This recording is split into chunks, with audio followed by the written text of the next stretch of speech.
toutes et à tous, ravi de vous retrouver en direct sur Europe 1 en cette période de fête de fin d'année pour ce moment d'échange et de partage qu'est la Libre Antenne. Heureuse d'accompagner vos soirées jusqu'à jeudi. Cette émission est la vôtre et vous le savez. Jusqu'à 1h du matin, vous allez pouvoir vous raconter, vous livrer, converser aussi avec les autres auditeurs. Venez nous dire vos envies, nous livrer vos expériences, apporter votre regard sur la vie. Nous espérons vous faire passer d'agréables fêtes à l'écoute d'Europe 1 évidemment et nous attendons vos appels au standard. Vous le connaissez, c'est le 3921. Vous nous écrivez également par SMS en envoyant le mot nuit au 7 39 21 et par mail sur europe1.fr. Vous l'avez compris, confidence et bienveillance sont à l'honneur sur votre radio. Jusqu'à 1h sur Europe 1. Julia Martin. Nous sommes en direct, joignez-nous au standard d'Europe 1, c'est le 3921, comme l'a fait notre première auditrice de cette soirée. Il s'agit de Rosine. Bonsoir Rosine. Bonsoir Julia. Merci d'être avec nous ce soir. Oui, merci à vous d'être aussi avec nous de l'autre côté. Je fais du mieux que je peux, mais je suis ravie de vous accompagner en cette période de fête de fin d'année, comme je le dis dans le sommaire chaque soir, pour échanger, partager et puis essayer d'avancer et de grandir ensemble. Vous souhaitiez d'ailleurs nous parler du réveillon, me semble-t-il. Oui, effectivement, là pour cette année, là je me retrouve finalement, je me retrouve seule là pour le Saint-Sylvestre, pour le 31. Pour le 31, oui. Voilà, et donc ça me plaît pas du tout parce que je me suis toujours arrangée quand même pour faire quelque chose en général ce soir-là, d'une manière ou d'une autre, quoi. Alors du coup, je me suis dit que c'était trop bête. Il y a souvent plein de gens qui sont aussi seuls de leur côté, qui sont peut-être pas si loin que ça de chez moi. Et l'idée m'est venue comme ça, et je me suis dit, oh là, c'est le dernier carafe. Et là, je me suis dit, tiens, si j'essayais après tout de passer le message sur Europe 1, voir si il y aurait quelques personnes. Quelques personnes, en réalité, une ou deux, parce que toute seule, je me vois pas recevoir plein de monde, mais une ou deux personnes. Mais qu'est-ce qui s'est passé déjà, puisque vous dites qu'habituellement vous vous organisez pour préparer ce réveillon du 31 comme il se doit, et cette année, qu'est-ce qui s'est passé? Comment ça se fait que vous êtes toute seule? C'est-à-dire qu'en fait, de toute façon, je suis quelqu'un d'assez seule dans la vie, je veux dire, je suis pas grande famille, machin. Donc je suis déjà assez solitaire, mais normalement j'arrive à trouver quelques plans, quoi. Et puis là, cette année, il y a un endroit où j'étais déjà allée, mais pour XY raison, où je n'ai pas envie de retourner. D'accord. Donc du coup, comme dans le coin, c'est vrai que c'est pas Paris. J'ai vécu à Paris, mais maintenant c'est le cas. Donc dans les zones rurales, il y a déjà moins de possibilités. Oui. Et donc cet endroit, je peux y aller. Et puis après, ah oui, alors j'avais une idée, j'en avais parlé à un ami que je connais depuis peu, mais malheureusement, lui aussi était seul, mais finalement, entre-temps, il avait convenu, il venait justement de s'engager avec ses petits voisins, c'est un monsieur d'un certain âge, mais finalement, il avait convenu avec ses jeunes voisins de sortir ensemble. Ils avaient décidé ça peu avant que je lui en parle, quoi. D'accord. Donc c'était pas de chance, et il était bien désolé, mais il a dit, ah mince, il venait de s'engager, donc bon. Et malheureusement, il n'a pas pu vous faire entrer dans le cercle de cette soirée? C'est des voisins, c'est un peu, je sais pas, ils ont décidé ça ensemble, ils se connaissent depuis longtemps. C'est vrai que ça aurait peut-être été délicat.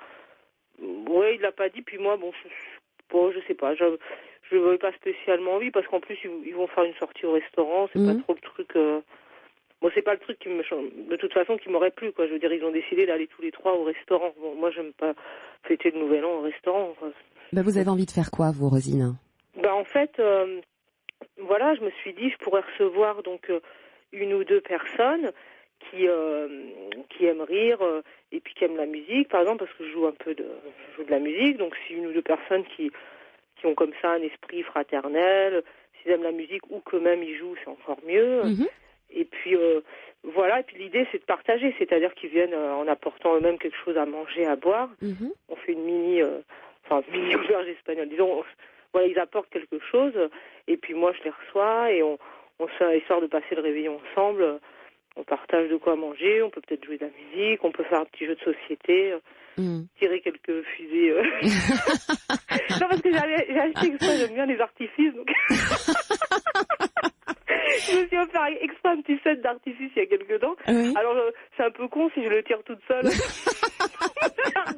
Comme une cinglée. Oui, je comprends, ce serait un petit peu étonnant, j'ai envie de dire. Pourquoi pas, mais bon. Oui. Après, il faut aller jusqu'au bout de ses envies, vous avez raison, pourquoi pas. Oui, c'est vrai, après tout, si on a envie. Hein. Mais enfin, plus on est de fous, plus on rit, comme dit la devise. C'est plus rigolo d'envoyer quelques petites fusées à l'artifice à minuit. Bon. Mais vous jouez de quel instrument vous-même? Je joue du violon. Ah. Et qu'est-ce que vous aimez jouer au violon? Eh ben, j'aime jouer donc du classique et puis tout ce qui est musique trad, folk. Donc je pourrais, je joue pas depuis si longtemps, mais enfin assez pour pouvoir jouer. Par exemple, si quelqu'un jouait de la guitare ou de la flûte, on peut jouer quelques airs irlandais. Enfin, ce genre-là, des petits airs joyeux, quoi. Ah oui, je vois ça. Je vois après une petite gigue qu'on peut danser chez vous, comme ça, entre amis. Moyennement la place. Mais bon. On refait un petit peu le soir à la soirée dans le Titanic, hein, c'est ça. Donc on s'amuse, on danse tous ensemble. Ah, me parlez pas de malheur, vous. Ah bah pas du tout. Ah non, mais moi je suis quelqu'un d'extrêmement positif. Je ne vois que les belles choses. Vous nous annoncez la fin du monde. Absolument là, pas. Oh là là, je suis pas Nostradamus. Ne vous inquiétez pas. Et du coup, vous êtes dans quel coin, vous, Rosine? Alors voilà, donc du côté des Pyrénées ariégeoises, quoi. Donc dans l'Ariège. Pyrénées ariégeoises, dans l'Ariège. Voilà. Après, si quelqu'un veut en savoir plus, il me contacte. Et puis ça peut être dans l'Ariège. Je suis pas très loin de l'Aude aussi. Bon, mais je suis la partie Ariège qui est plus proche de l'Aude. Donc ça peut être Et puis bon. Après, si on s'entend avec une ou deux personnes, ils peuvent se déplacer aussi, même d'un petit peu plus loin, je sais pas, mais grosso modo, c'est ça, quoi. Et vous avez quel âge, sans indiscrétion? Donc, 38. Ouais. 38. Enfin, à peu près. Vous chercheriez des... Ça, mais... Oui, à peu près. 38-40, voilà. Vous chercheriez des convives de quel âge pour vous accompagner ce soir du 31? Franchement, là, c'est proposition 100% fraternelle, donc c'est n'importe une ou deux personnes, peut-être deux, c'est plus sympa si on est trois, jeunes, vieux, quelqu'un qui sent bien mon appel et qui se dit, ah bah tiens, moi j'ai envie, ça m'est égal, c'est pas, là le but c'est vraiment pas, c'est pas autre chose, quoi. Mais je trouve ça très courageux de votre part d'appeler le Standard Europe 1 pour éventuellement rencontrer des gens pour partager ce 31, parce que on se rend compte qu'il y a beaucoup de solitude dans cette période de fête de fin d'année. Rares sont les gens à finalement décider d'ouvrir les portes de leur maison. Qu'est-ce qui vous a décidé à vous lancer? Parce que on peut imaginer aussi qu'il y ait des craintes finalement à recevoir des gens qu'on ne connaît pas. En fait, c'est marrant ce que vous dites, parce que quelque part en le disant, vous avez donné un petit peu la réponse, c'est-à-dire en fait, je suis assez écœurée par l'égoïsme des gens. Je me rends compte que beaucoup de gens sont tellement égoïstes et ils font semblant d'être soi-disant tellement sympas parce qu'ils sont derrière leur ordinateur à se cacher, faire des amitiés virtuelles. Mais en réalité, dans le concret, il n'y a pas grand monde. Donc ça me dégoûte un peu de voir tout cet égoïsme, ces gens repliés sur eux-mêmes. Justement, puis aussi cette espèce de paranoïa de beaucoup de gens. Enfin, non, moi, c'est aussi peut-être parce que j'ai la foi, mais je fais confiance au Seigneur, donc je pense qu'il n'y a pas de problème. J'ai envie de... je pense que je sentirai la personne au téléphone et je vois pas pourquoi un criminel va s'inviter chez moi. Enfin, j'y crois pas du tout. Oui, dans tous les cas, nous on le souhaite pas non plus. Non, mais j'y crois pas. Je veux dire dans le sens où vous faites confiance. Voilà, tout simplement, j'ai envie de faire confiance, et puis aussi parce que je sais que là, il y a quand même aussi, heureusement quand même, il y a des gens de bonne volonté, des gens qui ont envie de partager, de l'amitié, donc. Bien sûr. Donc. Je le sens comme ça. Après, ça va dépendre aussi du contact au téléphone. Bien sûr, évidemment. Si j'ai une mauvaise intuition, ça sera non. Mais oui, vous allez converser avec les personnes, voir si vous avez la même vision de cette soirée, peut-être aussi les mêmes centres d'intérêt pour échanger, passer un moment de partage, de convivialité tous ensemble. Alors, j'ai envie de vous dire, Rosine, ce soir, que vous allez être un petit peu, vous êtes la première, un peu le fil rouge de cette libre antenne, de cette soirée. On a déjà une réaction qui nous parvient au 7 39 21 avec le mot nuit juste avant, s'il vous plaît, quand vous nous écrivez. Il s'agit de Nadine qui nous écrit « Je suis partante pour partager le 31 avec cette auditrice. J'habite du côté de Lyon et elle nous a laissé son numéro de téléphone portable. » Mais moi, je trouve ça super sympa de sa part, mais seulement Lyon, je sais pas si elle a entendu où j'étais, parce que Lyon, c'est super loin. Oui, vous êtes, je rappelle, du côté de l'Aude, dans l'Ariège, plus près de l'Aude, vous m'avez dit. Hein. Oui, mais je suis en Ariège. C'est ça, en Ariège. Pyrénées ariégeoises, voilà. Ce que je vous propose, c'est de vous mettre en relation avec Nadine. Oui, de toute façon, pas de problème. On peut laisser mon numéro à Nadine ou le contraire, mais simplement qu'elle entende bien quand même où je suis, parce que c'est vrai que Lyon, c'est loin. Hein. J'y étais il y a quelques mois. C'est très loin. Oui, c'est loin, mais écoutez, on verra. Peut-être que Nadine a éventuellement des connaissances dans la région, peut-être qu'elle est prête à faire de la route, peut-être qu'elle a envie de visiter un petit peu votre région. Oui.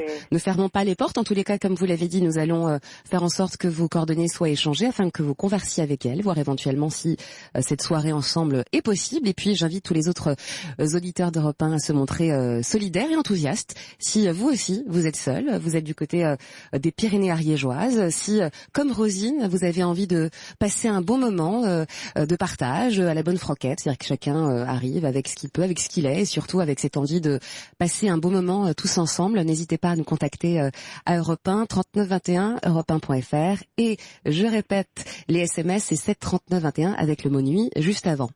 Et puis, j'irai la seule condition que ce soit des personnes sincères, quoi, des personnes...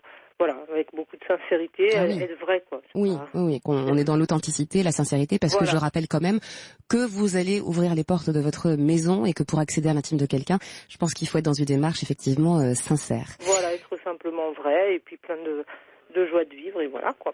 Mais vous avez bien raison, à votre image, vous avez une voix qui est très joyeuse, et je suis ravie de commencer cette libre antenne avec vous, Rosine. Je vous embrasse très fort. Merci et beaucoup, puis restez à l'écoute d'Europe 1 toute cette soirée. On fera en sorte de relayer les gens qui ont envie de, pourquoi pas, passer ce 31 avec vous. Écoutez, j'espère que ça va fonctionner, puis si ça fonctionne et que vous êtes là le 31, on vous passera un coup de fil. Alors là, je serai la plus heureuse. Parce que nous, on sera là, hein. Toute l'équipe sera là. Il y a Paul en régie, il y a Messaouda, il y a Boris, c'est le réalisateur qui est mort de rire. Je crois qu'il a un petit peu envie d'y aller lui aussi, mais non. Vous serez à la console, cher Boris. C'est génial de pouvoir dire, grâce à Julia et son équipe, on est là. Oui, et puis grâce surtout à toute la communauté des auditeurs d'Europe 1 qui sont bienveillants, fidèles et dans le partage. Surtout, si vous êtes ensemble, vous nous appelez, puis vous nous envoyez aussi une petite photo. Parce qu'on aime bien les petits souvenirs comme ça. Ah ouais, c'est vrai. D'accord ? Je vous embrasse bien fort, Rosine. Ça va marcher. Merci et moi beaucoup. aussi. Au revoir. Merci, au revoir. Pour parler à Julia Martin, appelez le 39 21. 34 centimes la minute.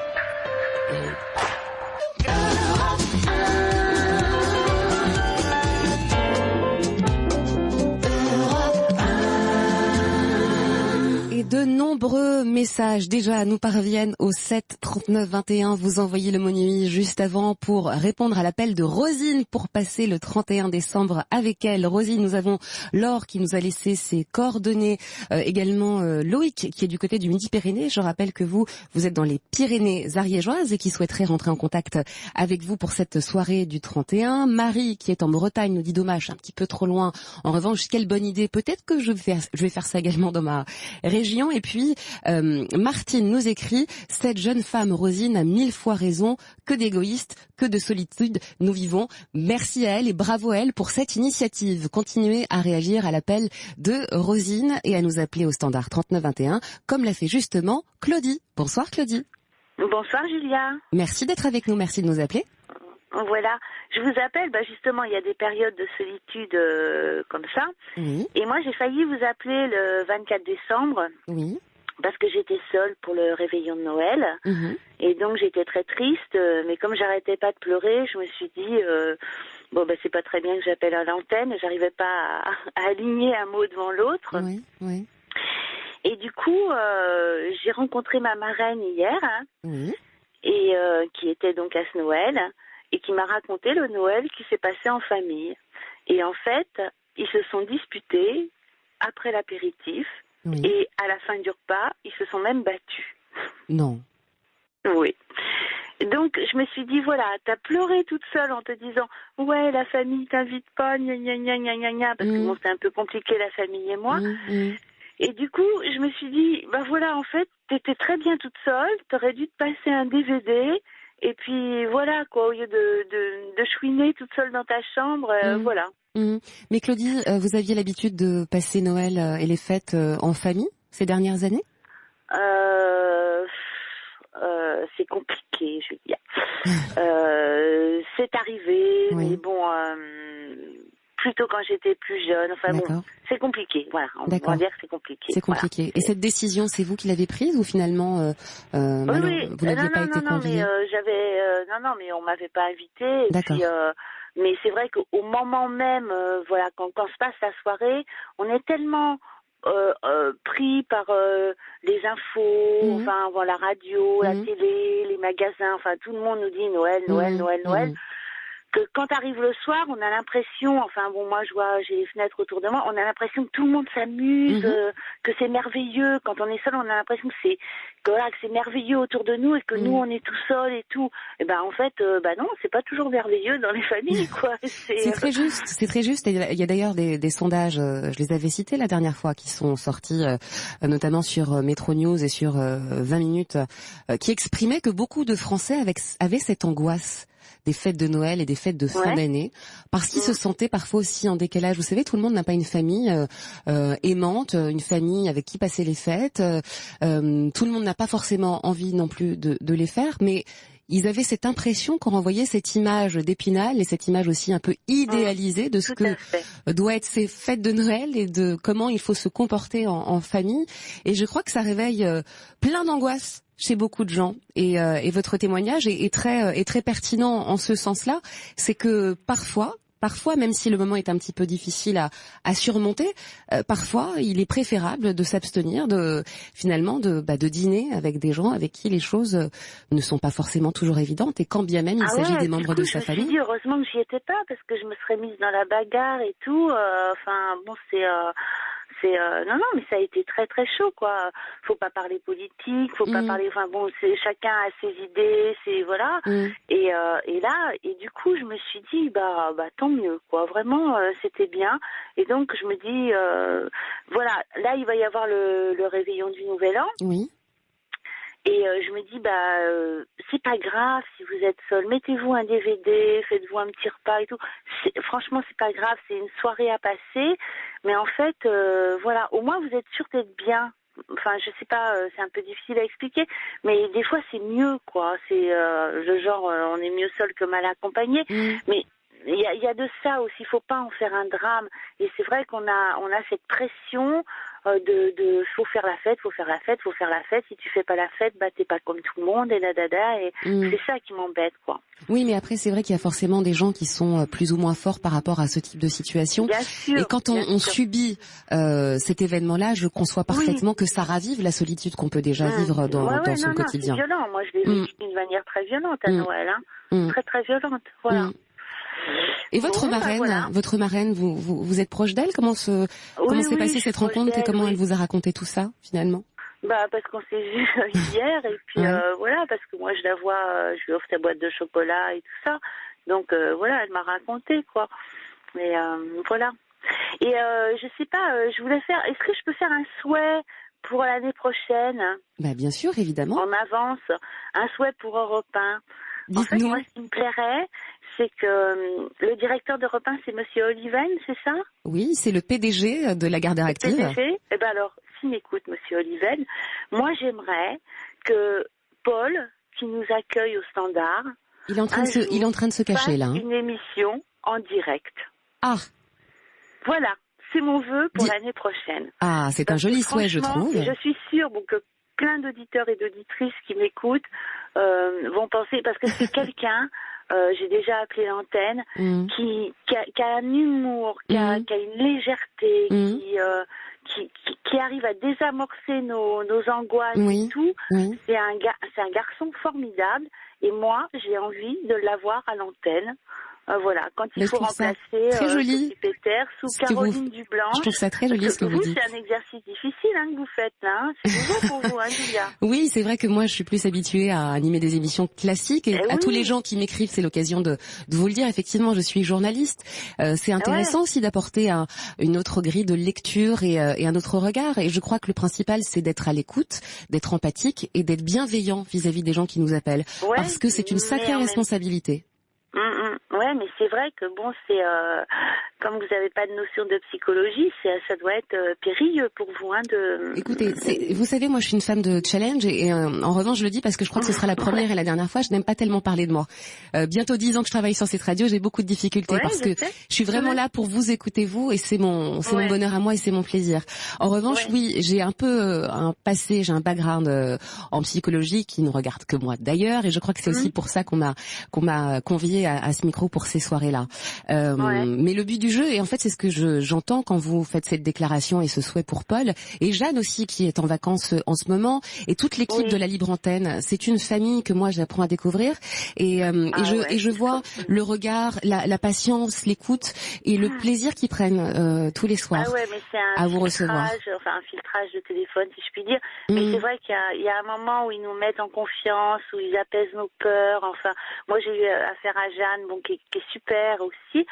Mais Paul, je le veux à l'antenne, Monsieur Oliven. Mettez-moi Paul à l'antenne l'année prochaine. Alors Claudie, vous savez quoi ? 1 heure. On va devoir. Alors 1 heure, je pense que c'est un petit peu long, hein.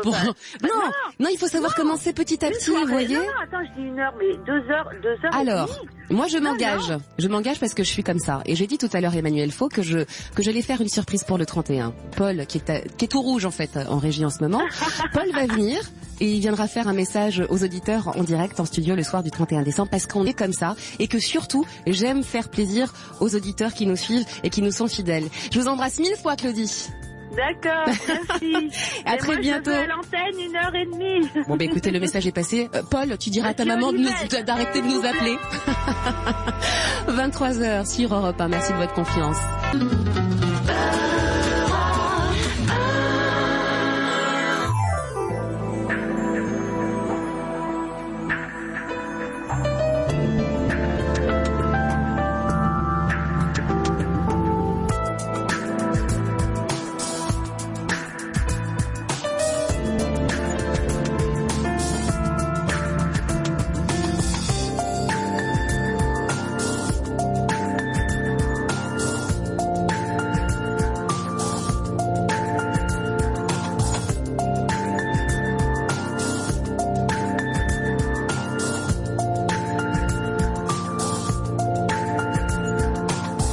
La Libre Antenne se poursuit en direct jusqu'à 1h du matin avec toutes vos réactions qui nous parviennent au standard. C'est le 3921. Vous pouvez également nous envoyer vos mails sur europe1.fr et nous écrire par SMS au 7 39 21 en envoyant d'abord le mot nuit. Beaucoup de réactions pour Rosine qui propose de faire un 31 sympathique chez elle en toute intimité et surtout en bonne frontette du côté des Pyrénées-Orientales. On a des réactions, notamment celle de Christine qui nous dit « Pour ma part, j'adore passer l'un des réveillons seul, soirée en tenue décontractée, à manger ce que j'ai envie, rompre ses conventions, ne pas être obligé de faire la fête alors que on n'est pas forcément dans cet état d'esprit. D'ailleurs, ce n'est pas ma nature, que chacun passe les fêtes de fin d'année dans ce que j'appelle son honnêteté personnelle. » Vous avez parfaitement raison, Christine, dans sa vérité, et le principal, c'est de penser à soi et surtout de passer à un beau moment, qu'on soit entouré ou qu'on soit seul, mais qu'on soit surtout très bien. Merci de votre confiance. Beaucoup de réactions aussi concernant Paul, visiblement qui marque nos auditeurs et j'ai envie de dire nos auditrices. J'en lirai quelques-unes tout à l'heure. Mais d'abord, retrouvons Nadine au 3921. Bonsoir Nadine. Bonsoir Julia. Merci de nous avoir appelés. Et je vous souhaite un joyeux Noël avec quelques jours de retard. Merci également Nadine. Alors, moi, j'aimerais vous parler de ma petite vie de femme, dans le sens où depuis 1 an, je suis en couple avec une personne et cet homme a divorcé il y a 1 mois, c'est au mois de novembre. Et avant son divorce, tout allait bien entre nous. C'était le parfait amour. On est sur le point d'acheter une maison. On va aménager ensemble. Moi-même, je suis en procédure de divorce. Et lui, à partir du moment où son divorce a été prononcé, c'est le jour où son divorce a été prononcé qu'il s'est complètement renfermé.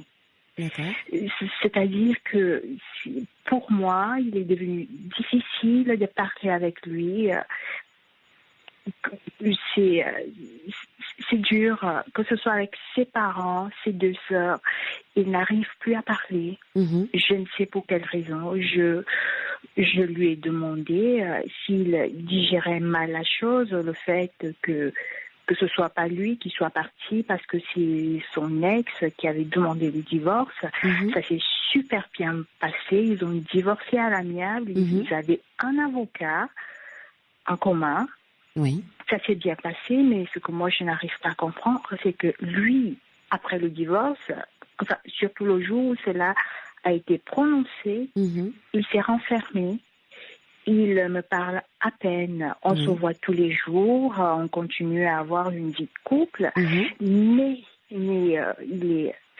j'ai l'impression que ce n'est plus le même homme. On devait passer les fêtes de Noël avec mon fils et ses enfants à lui. Le 24, à midi, il a pris la voiture, il est parti. Je ne sais où, il n'était pas chez ses parents, il n'était pas avec ses enfants, je n'ai pas su, je ne sais toujours pas où il était, où il est. Et ce midi, il m'a appelé, il m'a dit, écoute, je vais aller à Marseille voir un ami. Et je reviens dans 2 jours après le Nouvel An. Et je lui dis, tu reviens où? Tu reviens chez moi ou chez toi? Il me dit, écoute, pour moi, rien n'a changé. Je veux toujours faire ma vie avec toi. Mais pour l'instant, j'ai besoin de souffler. Mais je lui dis, mais pourquoi tu m'as donc laissé avec une grosse dinde le 24 au soir? Moi, j'avais une dinde et je ne savais pas quoi en faire. Enfin, de façon légère, je lui ai dit, mais tu sais ce que j'ai fait? Moi, j'ai une voisine, elle a 100 ans, ma voisine. Elle adore les cigares. Elle boit du rosé à longueur de journée. J'ai pris ma dinde, je suis allée la voir et on s'est bourré la gueule toutes les deux. Moi, j'ai 30 ans, elle a 100 ans. Oui. On a mangé la dinde, elle a fumé son cigare. Moi, on a partagé le rosé. Et il me dit, tu vois, c'est ce qui me plaît chez toi quand tu me parles ainsi. Mais je lui dis, mais il n'y a pas que ça. À des moments, je peux avoir un côté légère, mais c'est simplement que moi, ça me permet de cacher ma souffrance. Alors, dans un moment difficile, je vais détourner la conversation pour pouvoir souffler. Et monsieur est à Marseille. Je ne sais plus quoi faire.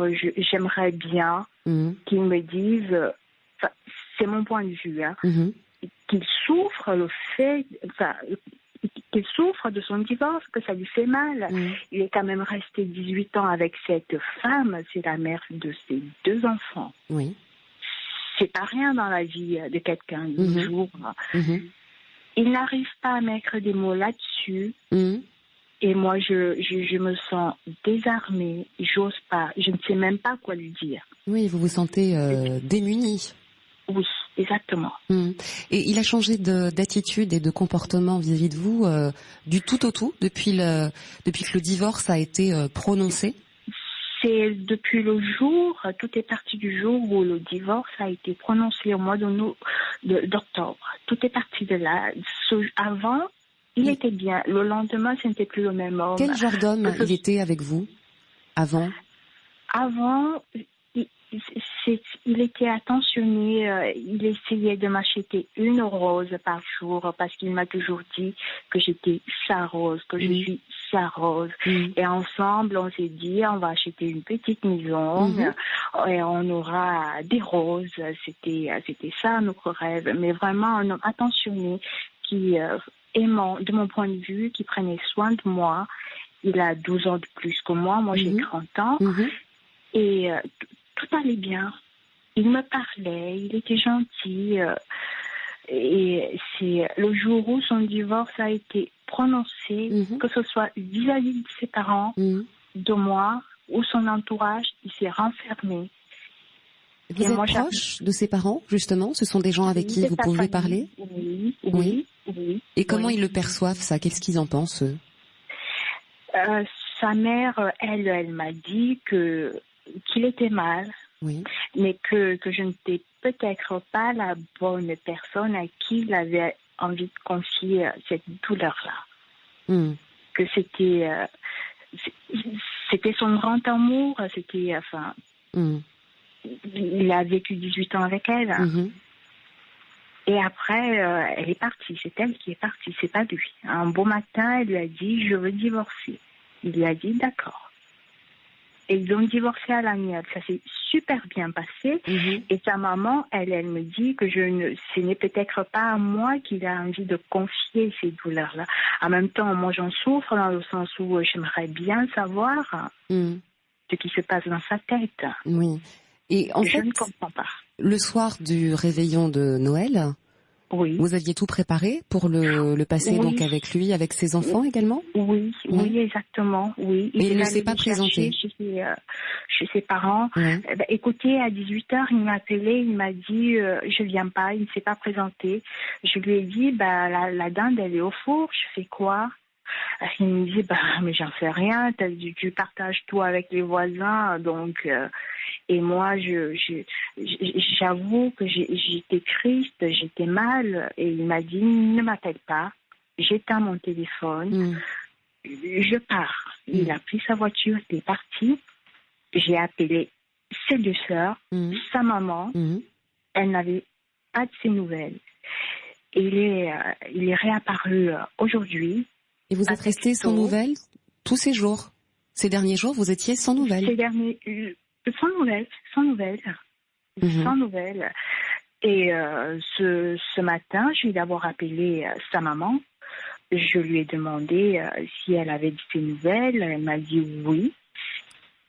Il a appelé tôt dans la matinée pour lui dire qu'il était à Marseille chez son meilleur ami, parce que son meilleur ami se connaissent depuis la maternelle. Donc, je suppose qu'il est allé chez lui.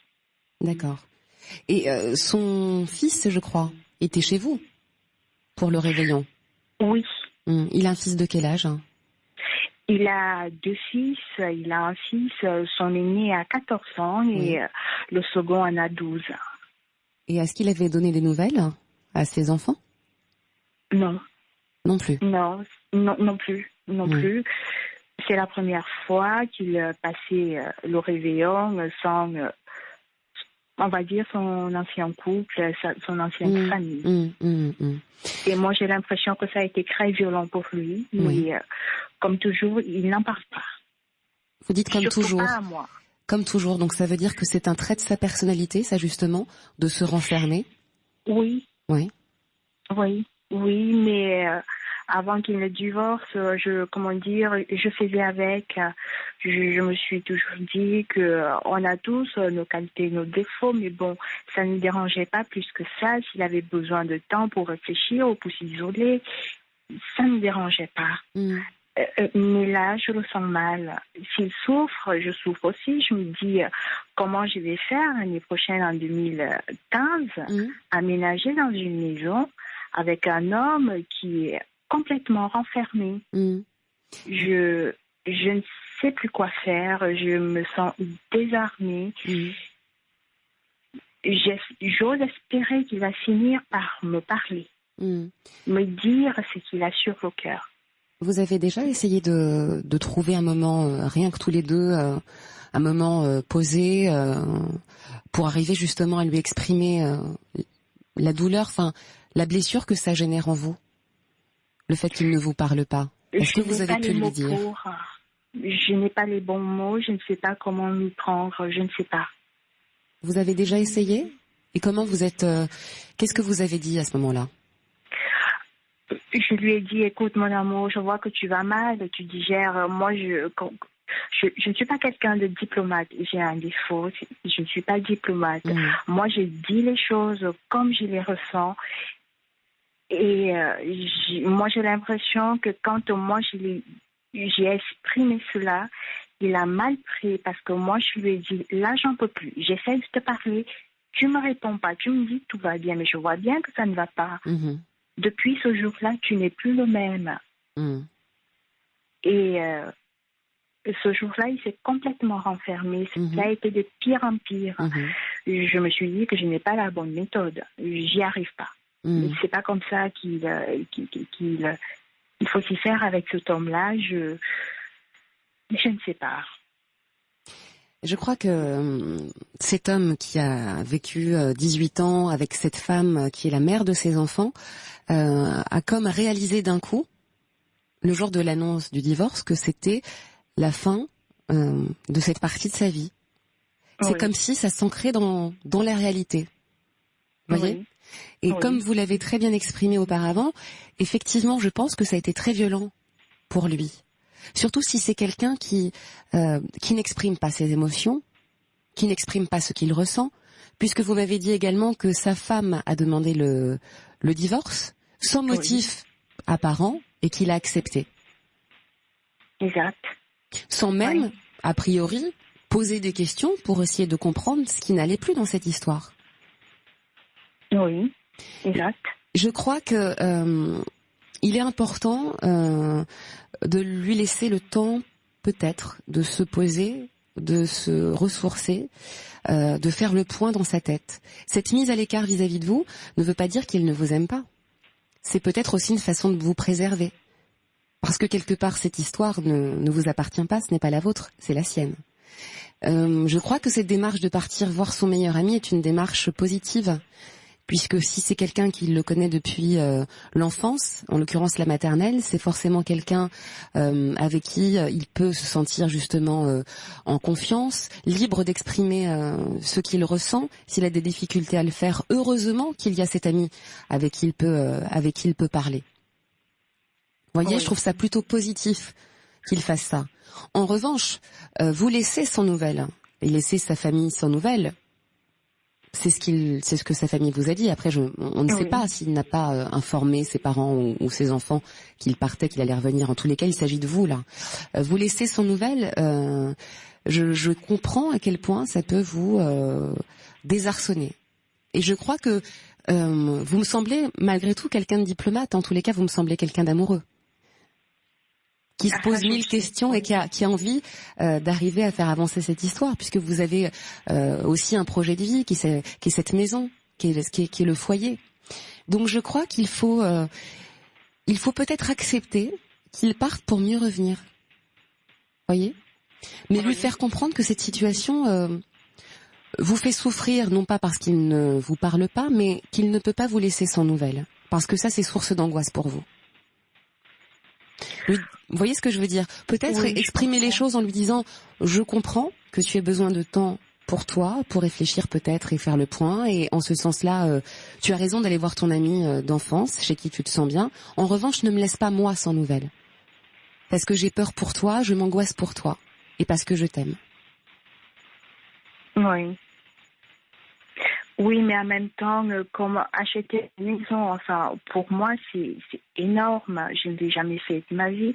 Comment finaliser l'achat d'une maison avec quelqu'un qui a des doutes?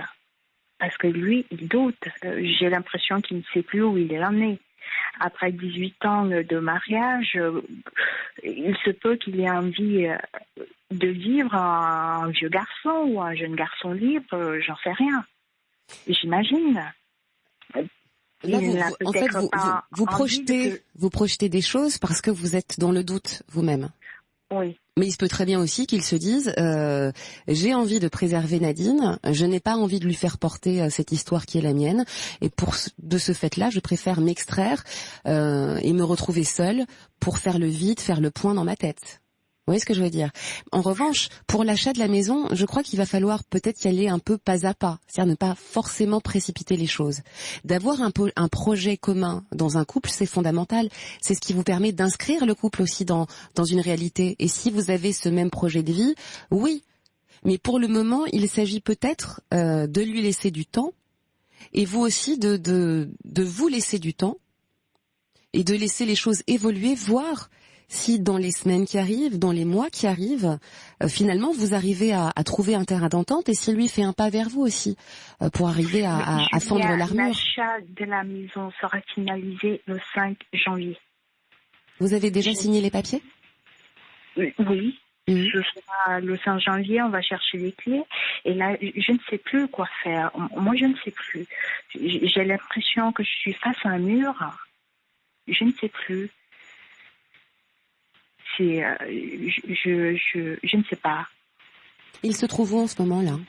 Il est à Marseille. Toujours à Marseille. Et il projette de revenir quand?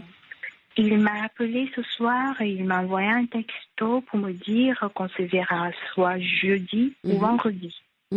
Et pour l'instant, il est chez son meilleur ami. D'accord. Et vous n'avez pas possibilité de le joindre, il ne vous répond pas? Je n'ose pas. D'accord. Je n'ose pas. En même temps, il ne me reste plus beaucoup de temps pour la maison, dans le sens où si, de toute façon, je sais pas, je peux plus me rétracter là, c'est tard. Je ne sais plus quoi faire. Moi, je crois qu'il est important à ce moment-là, avec cette information que vous me donnez, que vous puissiez vous parler en face à face, dans un moment privilégié, jeudi ou vendredi, et clairement exprimer votre ressenti, mais de façon sereine et apaisée. Vous voyez ce que je veux dire? Oui. En essayant de l'écouter, en disant je comprends. Je perçois à quel point tu es mal. Tu as peut-être besoin d'avoir un sas de décompression bien à toi, avec un ami qui t'est cher et avec qui tu peux certainement parler de choses que tu ne souhaites pas que j'entende. Et ça, je le conçois parfaitement. En revanche, nous avons ce projet commun qui est concret, qui est l'achat de cette maison. Une échéance arrive le 5 janvier. Et moi, aujourd'hui, j'ai besoin d'être rassurée par rapport à ça. Parce que je t'aime, mais j'ai besoin d'avancer en confiance aussi avec toi. Exprime-moi, si tu as besoin d'avoir un peu de temps, je peux le concevoir. En revanche, rassure-moi par rapport à ce projet qu'on a en commun. Oui. Vous vous sentez en capacité de lui parler de façon je ferai de mon mieux. Je ferai de mon mieux. Je ferai de mon mieux. Mais le 24 au soir, me retrouver toute seule avec ses deux fils que j'ai dû raccompagner chez ses grands-parents, enfin chez leurs grands-parents, et retourner chez moi. Cela m'a profondément blessée, dans le sens où aussi il m'avait dit je veux pas fêter à Noël avec toi. Ça aurait été plus simple. Ça aurait été beaucoup plus simple pour moi. J'étais mal à l'aise, ses deux fils étaient mal à l'aise, sa maman était mal à l'aise, tout le monde était... et ça, dans mon tempérament, j'ai du mal à l'accepter. Et je me dis, si tu le vois, ma chérie, essaye de te maîtriser, parce que là, si je le vois... moi, j'explose, parce qu'il va falloir que moi aussi j'exprime à un moment. Bien sûr. Et je crois ce que je ressens, parce que cela me fait souffrir. Oui, tout à fait. Je l'entends, et à juste titre, parce que vous avez envie d'avancer avec lui. C'est l'homme que vous aimez, et j'entends cet amour que vous lui portez et cette envie de bien faire. Mais je crois que vous voyez ce que vous m'exprimez là. Il n'a pas été en capacité, le soir du réveillon de Noël, de rester dans sa propre famille. Donc s'il ne s'agit pas de vous, il y avait sa maman, il y avait ses enfants, il n'a pas été en capacité de vivre ce moment-là avec vous parce que c'est quelqu'un qui est mal avec lui-même. Vous voyez ce que je veux dire? Et je crois qu'il ne faut... Écoutez, ça c'est des choses qu'il faudra peut-être aborder effectivement par la suite, mais moi je vous dirais que pour le moment, il faut savoir adopter une attitude où il ne va pas se sentir brusqué. Oui. Au risque une nouvelle fois qu'il se renferme. Donc exprimer ce que vous ressentez, ça veut dire que ça vous fait de la peine. Vous avez été vraiment peiné qu'il ne soit pas là le soir du réveillon. Vous auriez souhaité passer ce moment avec lui, ce moment en famille, ce moment aimant de partage tous ensemble. Que vous comprenez qu'il soit parti dans le sud voir son ami, mais que vous avez besoin aujourd'hui d'être rassuré.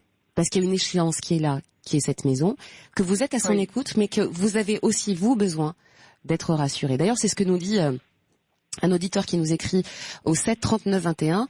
Le fait qu'il soit parti suite à l'annonce de son divorce, c'est que cette annonce a été d'une violence extrême, et ce après 18 ans de vie commune. Il avait besoin certainement d'aller se ressourcer ailleurs. Et ce qu'on vous donne comme conseil, c'est surtout de ne pas le brusquer. Et Yvan nous écrit également, il doit faire, entre guillemets, le deuil de son histoire. Laissez-lui le temps, Nadine. Et c'est ce que j'ai envie de vous dire. Laissez-lui le temps. Faites comprendre ce que vous ressentez. Faites comprendre que vous l'aimez et que son comportement vous fait de la peine. En revanche, si vous l'aimez vraiment, laissez-lui le temps. Vous nous tenez au courant, Nadine ? Oui, c'est bien aimable à vous. Mais oui. C'est la moindre des choses, vraiment. Je vous envoie plein de courage et de l'apaisement. Merci beaucoup. Je vous embrasse fort et puis n'hésitez pas à nous écrire pour nous dire la suite de ce qui vous arrive sur europe1.fr ou en nous écrivant 73921. Je vous embrasse Nadine, belle soirée à vous. Merci beaucoup. Merci à tous de votre confiance et de votre fidélité. La libre antenne se poursuit jusqu'à 1h en direct avec vous au 3921 où nous rejoignons Reynald. Bonsoir Reynald. Bonsoir. Merci de nous appeler. Écoutez, merci de me recevoir déjà. Mmh. Parce que voilà, en ce moment c'est assez compliqué quand même. Hein. Oui. Et c'est pour ça que je me permets de vous appeler un petit peu, parce que je voudrais avoir d'autres sons de cloche sur ma vie, en fait, sur les problèmes que j'ai. Oui, vous avez bien fait de nous appeler alors. Peut-être, je sais pas. Non, on va faire en sorte que les choses se passent du mieux possible. Qu'est-ce qui vous arrive alors ? Ce qui m'arrive, c'est que ça fait au moins déjà 2 ans que j'ai pas mal de problèmes personnels, donc qui est entre un déménagement, pas impromptu, mais où c'est que je me suis retrouvé dans une vie, je connais personne, j'ai rien, j'ai pas arrivé à retrouver une vie sociale. Oui. Voilà, on va dire, tout simplement. Donc pas de boulot, rien. À côté de ça, j'ai réussi à travailler un petit peu quand même, à gauche, à droite, mais des petits boulots de remplacement, de maladie. Donc sur 1 an, j'ai dû travailler, je sais pas, 2 mois. Mmh. Donc, voilà, compliqué, quoi. Il faut se faire connaître. On arrive dans un nouvel environnement, dans une nouvelle vie, une nouvelle ville. C'est pas facile de s'intégrer, quoi. Oui, bien sûr. C'est un peu compliqué. Mmh. Donc d'où les boulots remplacement gauche et droite. Après, suite de ça, en l'espace d'1 an, j'ai eu un accident de moto. Oui. Donc maintenant là, j'ai une reconnaissance. Au bout d'1 an, j'ai une reconnaissance de travailleur handicapé qui s'estime entre 50 et 79%. Oui. Parce que c'est des fourchettes qu'ils font. Mmh. Donc ça marche de 25 à 25, grosso modo. Et voilà. Donc après, est-ce que je suis handicapé à 50% ou est-ce que je suis handicapé à 78%, 79%? Ça, personne n'est capable de le dire. Mmh. Et à côté de ça, on me dit que je suis capable de travailler toujours, dans tout et dans rien. Voilà. Et avant, je travaillais dans le travaux public, oui. dans le transport. Je conduisais des engins. Je faisais, tout ce qu'on peut faire dans le travaux public. Oui.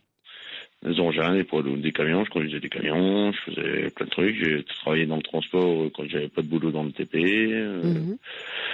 Et puis après, manque de boulot. Et puis au jour d'aujourd'hui, j'en suis que là, tellement ça se passe bien dans ma vie que je divorce avec ma femme. Voilà. Voilà, on s'entend plus, entre le manque de boulot, l'accident de moto, moi je tourne en rond, je pétine, j'ai plus rien qui va, quoi. Et puis tout le monde me dit, ouais, mais maintenant, avec ta reconnaissance handicapée, tu vas retrouver du boulot, voilà, mais moi j'ai plus rien, non. Et là, je postule pour du boulot et en fait, on me refuse. Donc c'est... Sur quel motif? Ça les intéresse pas. Comme moi, ils sont pas intéressés, handicapés ou pas handicapés. Soi-disant que maintenant, après, je vais pas rentrer dans un débat politique non plus, mais soi-disant que maintenant, quand tu es handicapé, tu trouves plus facilement de boulot parce que les entreprises, ils embauchent des handicapés, comme ça, ils gagnent sur les TVA, ils gagnent sur plein de trucs. Mais résultat, moi, je m'aperçois que non, en fait, finalement, ils s'en foutent complet, quoi. Donc, on me donne un handicap de 50 à 70%. Quel est votre handicap exactement, Reynald? En fait, c'est que j'ai eu un accident de moto et en fait, j'ai 5 vertèbres attachées ensemble. D'accord. J'ai 2 barres de 25 cm dans le dos. Mais après, moi, ça m'handicape quand rien que je suis chez moi, quand je fais la vaisselle et tout ça, je suis un peu courbé parce que je suis grand, je fais 1m80. Et quand je me redresse, ça me tire dans le dos. Voilà. Bon, il y a pas mal de problèmes musculaires. Puis après, il y a les 2 barres quand même qui me gênent, quoi. Ça me tire sur les vertèbres. Il n'y a pas photo. Et voilà. Et à côté de ça, on me dit, vous êtes handicapé quasiment à hauteur de 80%. Donc après, ils savent pas trop si c'est 50 ou 79%, parce que c'est ça la fourchette. Et quoique pour moi c'est même plus une fourchette, c'est un râteau.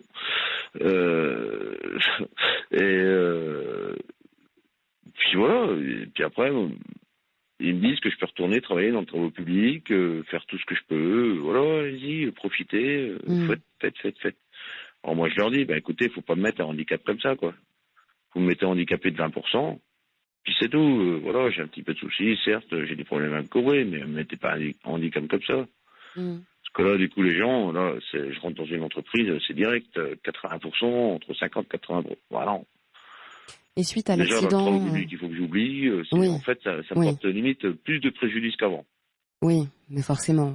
Vous avez eu un accident de moto grave. Donc, je voudrais savoir justement, après cet accident de moto il y a 1 an et demi, vous avez été immobilisé combien de temps? 3 mois. 3 mois, puis après, arrêt maladie, parce que je travaillais, j'étais en intérim. Donc, mais bon, j'étais pris en charge avec mon assurance pour 3 mois. Puis après, j'étais en arrêt maladie, tout simplement. Et j'ai eu la chance de pouvoir travailler un petit peu, quelques mois, les années d'avant et tout ça, qui m'a permis de pouvoir quand même réguler un petit peu financièrement, quoi. Parce que sinon, après, c'était vraiment plus que la misère. Malgré qu'avec ma femme, bon, ça se passe pas trop mal, elle est quand même bien située et tout, mais bon, ça n'arrange rien, quoi. Moi, j'ai des enfants, j'en ai un deuxième qui arrive, puis là, on est en train de divorcer, c'est un bordel total. Excusez-moi l'expression. Non, mais je vous en prie. Vous parlez librement avec le cœur sur cette antenne sur Europe 1. Vous étiez marié depuis combien de temps? Ça fait 4 ans. 4 ans? 4 ans, ça fait 5 ans. 5 ans qu'on est mariés, et puis on a une petite qui va avoir 4 ans. Et puis il y a un petit bébé qui arrive au mois de janvier. Et avec ce bébé qui arrive, vous avez malgré tout décidé de vous séparer? Ouais, on va passer devant un juge fin janvier. Mais bon, c'est l'étape au niveau des étapes des procédures de divorce. Il y a plusieurs étapes, et la première déjà, c'est on passe devant le juge, et c'est la réconciliation qui fait en fait le juge. Et donc après, moi avec ma femme, on s'entend très bien. On s'entend très bien, mais ce qu'il y a, c'est qu'après, on a des divergences, des points de vue sont... Enfin voilà, quoi. Et maintenant, on arrive à discuter, puis on arrive à les mettre à plat, nos divergences. C'est vrai que ça va mieux.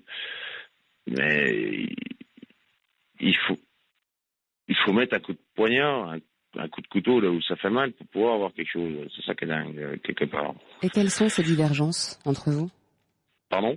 Quelles sont ces divergences entre vous? Au niveau boulot déjà, que moi, au niveau de pas mon handicap, mais que moi je peux plus travailler comme je travaillais avant. J'avais quand même un bon salaire, j'étais bien vu, je pouvais travailler, j'ai un CV qui fait une page et demie, je me gonfle pas les chevilles, hein. Mais c'est compliqué quand on a un CV comme ça, puis qu'on se retrouve du jour au lendemain finalement à moitié handicapé, avec un statut de handicapé. On peut plus rien faire et tout. Ça fait 1 an et demi que ça traîne l'affaire. Moi, j'ai un manque à gagner qui est, je suis même pas sûr qu'il soit estimable. Non, c'est dur. Et puis là, on arrive. Moi, je piétine, je tape en rond, je tape des pieds toute la journée, je tourne en rond. C'est compliqué. Puis ma femme, elle me voit comme ça, donc au bout d'un moment, elle pète un petit peu un plomb. Puis moi, forcément, je pète un plomb aussi, quoi. Vous étiez quelqu'un d'actif avant l'accident. Vous étiez quelqu'un d'actif. Ah oui. De dynamique. Oui, plutôt, oui. Ça s'entend d'ailleurs. Ça s'entend à votre voix. Ouais. Comment vous l'avez vécu ça justement? Il y a les séquelles terribles, physiques, mais psychologiquement, comment vous l'avez vécu l'après accident de moto? Est-ce que vous avez été suivi? Est-ce que vous avez parlé avec quelqu'un? Oui. Ouais, j'ai eu un petit peu de monde. Mais finalement, j'ai peut-être pas fait ce qu'il fallait non plus, je sais pas, mais je pense que si ça allait bien, de toute façon, je serais pas ce soir au téléphone avec vous.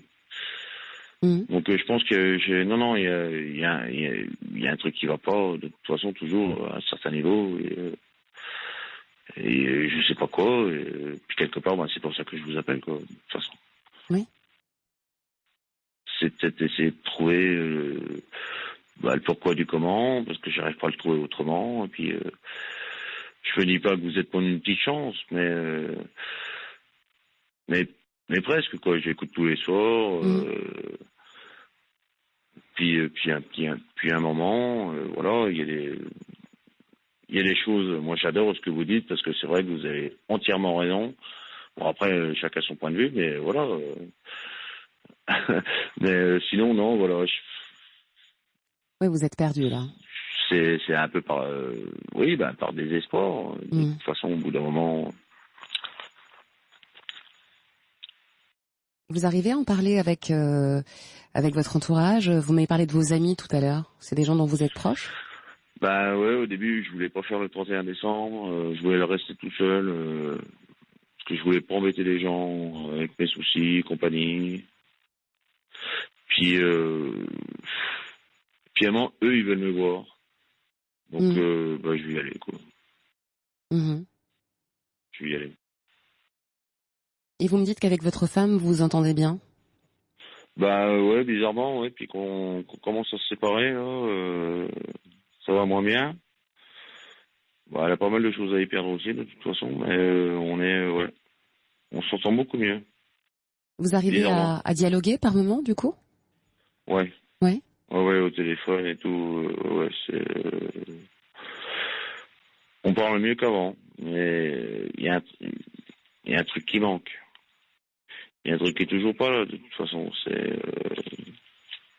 C'est quoi? Je sais pas. C'est justement, je sais pas trop. Je sais pas. Vous êtes toujours amoureux? Ouais. Puis je crois qu'elle aussi. Le quotidien que vous partagiez était devenu difficile parce que trop dur à vivre. Parce que vous avez l'impression de tourner en rond. Moi, de tourner en rond, et puis elle, de me voir tourner en rond, ça lui mettait un peu la pression aussi. Donc on se mettait la pression un peu mutuellement, quelque part. Oui. Et puis, voilà, puis ça craquait, quoi. Ça craquait complet. Et pourquoi vous aviez déménagé auparavant? Pour le boulot, madame. Pour le travail, hein. D'accord. Ouais, pour le travail, parce que plus pour un rapprochement de famille. Par rapport à son travail, on s'est remis, à mi-chemin entre sa famille et puis la mienne. Parce qu'au début, elle était basée vers ma famille. Ça s'est retrouvé comme ça, c'était pas fait exprès. Hein. C'est même d'ailleurs comme ça qu'on s'est connus. Et après, on a décidé au bout de quelques années, 4-5 ans, de se rapprocher, faire un petit peu mi-chemin entre sa famille et puis la mienne. Vu qu'on avait un enfant et tout, ça nous permet de partir vu qu'elle travaille pas le vendredi, enfin normalement. Et on partait le vendredi, on rentrait le dimanche. On faisait 400 km un coup, enfin 400 km pour descendre, 400 km pour remonter, il y en avait pour 3 heures, on va dire, parce qu'il n'y avait que de l'autoroute à chaque fois. Donc voilà, ça roule bien. Donc c'était super. Oui, c'était un beau projet, visiblement. Qui vous tenait à cœur à tous les deux. Qui vous faisait partir sur de nouvelles bases et. Voilà. Ouais, puis même encore aujourd'hui, hein, encore aujourd'hui, manière de parler, parce que bon, là on est bien ensemble, mais sinon non, là-bas c'était, oui. C'est aussi pour ça qu'on a déménagé à cet endroit. C'est pas pour rien. Et votre femme, elle a quitté le domicile? Ah non, c'est l'ami dehors. Vous êtes où en ce moment? Pardon? Vous êtes où en ce moment? Là, moi, je suis retourné chez mes parents. D'accord. Parce que j'ai quand même des parents assez serviables, assez sympathiques. Qui vous soutiennent? Oui. Puis qui mettent aussi qui me reprennent parce que à certains moments j'ai tort, donc voilà, donc ils arrivent à faire la part des choses quand même, mais ouais. Moi je pense. Bon, après ça reste des parents, quoi. Oui, c'est-à-dire ça reste des parents. Pardon ? C'est-à-dire ça reste des parents. Forcément ils vont pas dire que vous avez tort à 100%. Malgré qu'on peut avoir tort à 100%. Est-ce que vous avez exprimé à votre épouse cette détresse et ce mal-être ? Oui, elle est au courant, oui. Vous avez su lui exprimer Ah oui, parce qu'on s'est vu ce week-end, parce que là récemment donc. Vu qu'on a une petite fille ensemble, j'ai eu ma petite fille pour une semaine pour Noël. J'ai été la chercher, je l'ai ramenée, on a passé 2 jours à chaque fois. Je suis descendu là-bas, on a passé 2 jours, je suis remonté. J'ai passé la semaine avec ma petite, je suis redescendu, j'ai ramené ma fille chez sa mère, j'ai repassé 2 jours. Ça se passe très bien. Mais avant, on se foutait sur la gueule, quoi. C'était impressionnant. On a même appelé les gendarmes une fois. On se foutait pas sur la gueule, on se tapait. Non, mais c'était, on avait une grosse conversation. C'était, voilà, tous les noms d'oiseaux, tout ce qu'on veut. Oui, quoi. oui. Mais non, par contre, non, mais jamais fini. Non, c'est pas le genre c'est pas l'état d'esprit de la famille. Moi, je crois, Rénal, que vous avez, je crois que vous avez une bonne voix. Vous voyez ce que je veux dire ? On sent que vous êtes quelqu'un qui a envie de s'en sortir. On sent que vous êtes un bon papa et que vous inquiétez pour ce bébé à venir en janvier. Oui, c'est clair. Et il semble aussi que il semble aussi que vous soyez tiraillé par finalement ce divorce qui s'annonce et que vous êtes plus en train de subir à cause de la suite de cet accident de moto que vous avez eu que véritablement par choix. Je crois que c'est important, Reynald. Je perçois cette souffrance physique que vous devez ressentir avec ces vertèbres soudées et ces barres de fer que vous avez dans le dos, mais c'est surtout une souffrance morale que j'entends, moi. Je crois que vous avez j'ai pris cher avec toutes ces bêtises, là, toutes ces... Ouais, moi je suis complètement largué. Au bout d'un moment, je sais plus où j'en suis, je sais plus sur quel pied danser. Et c'est tout à fait normal, et tous ces événements sont relativement récents. Beaucoup de choses vous sont arrivées dans un laps de temps assez court finalement. Ce déménagement qui était le projet d'une nouvelle vie, et puis peu de temps après, 1 an après, cet accident qui vous arrive. D'être reconnu handicapé, il faut aussi être capable de l'entendre et de l'accepter. Ce bébé qui arrive et en même temps les déchirements que vous vivez avec votre femme dans le quotidien. Moi, je pense qu'il est important que vous consultiez. Moi, je crois qu'il est important que vous alliez voir quelqu'un. Là, c'est un peu prévu quand même, mais voilà. Après, j'ai déjà vu un petit peu de monde par rapport à tout ça. On en revient toujours au même. Il faut consulter. Est-ce que vous avez demandé à votre femme de vous accompagner pour une séance ? Ah oui, on a déjà fait même des trucs pour nous, pour notre couple. On a fait plein de trucs, quoi. Et qu'est-ce qui a émergé de ça ? Qu'est-ce qui est ressorti de ça ? Déjà, un manque de communication entre nous. Et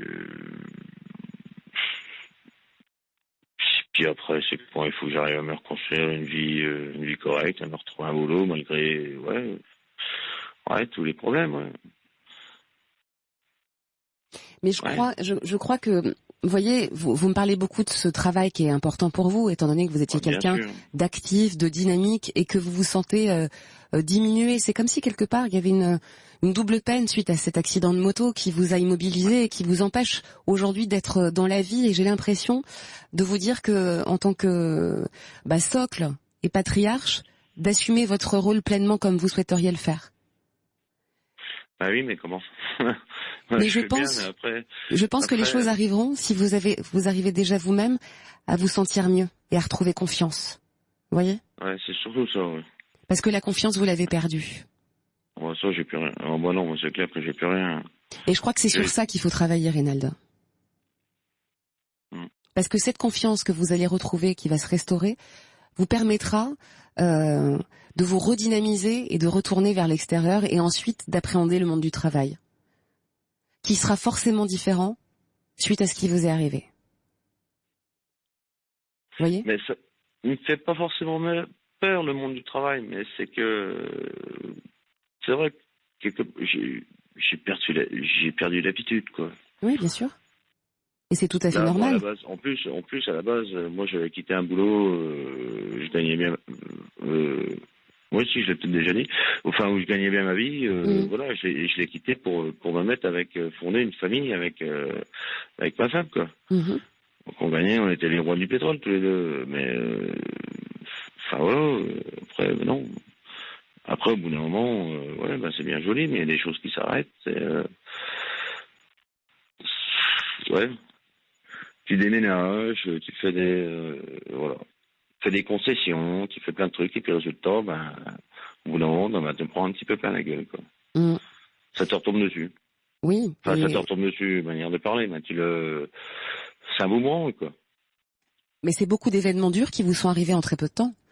En pas longtemps, oui, en un an et demi, 2 ans, oui, j'en ai pris pas mal. Oui, et je crois que c'est cette difficulté aussi à digérer tous ces événements pour retrouver la force de repartir. Mais cette force et cette confiance ne reviendront que si vous parvenez vraiment à faire un travail sur vous-même pour restaurer au fond de vous et quelque part aussi aller vers une acceptation de ce qui vous est arrivé et peut-être appréhender votre travail différemment.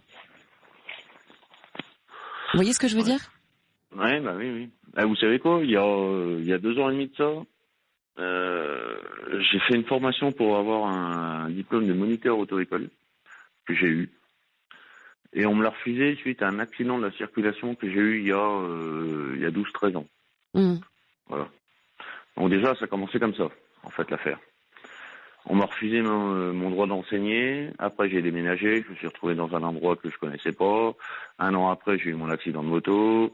Après, voilà, c'est un enchaînement, mais en 2 ans, en l'espace de 2 ans, c'est une catastrophe, mais fini, quoi. Puis non, là, mais ça se termine par un divorce. Beaucoup d'événements. Mais ce divorce, et d'ailleurs, vous m'avez parlé du divorce, mais vous m'avez surtout parlé, dans un premier temps, de ce rendez-vous que vous allez avoir avec le juge, qui s'appelle un rendez-vous de conciliation.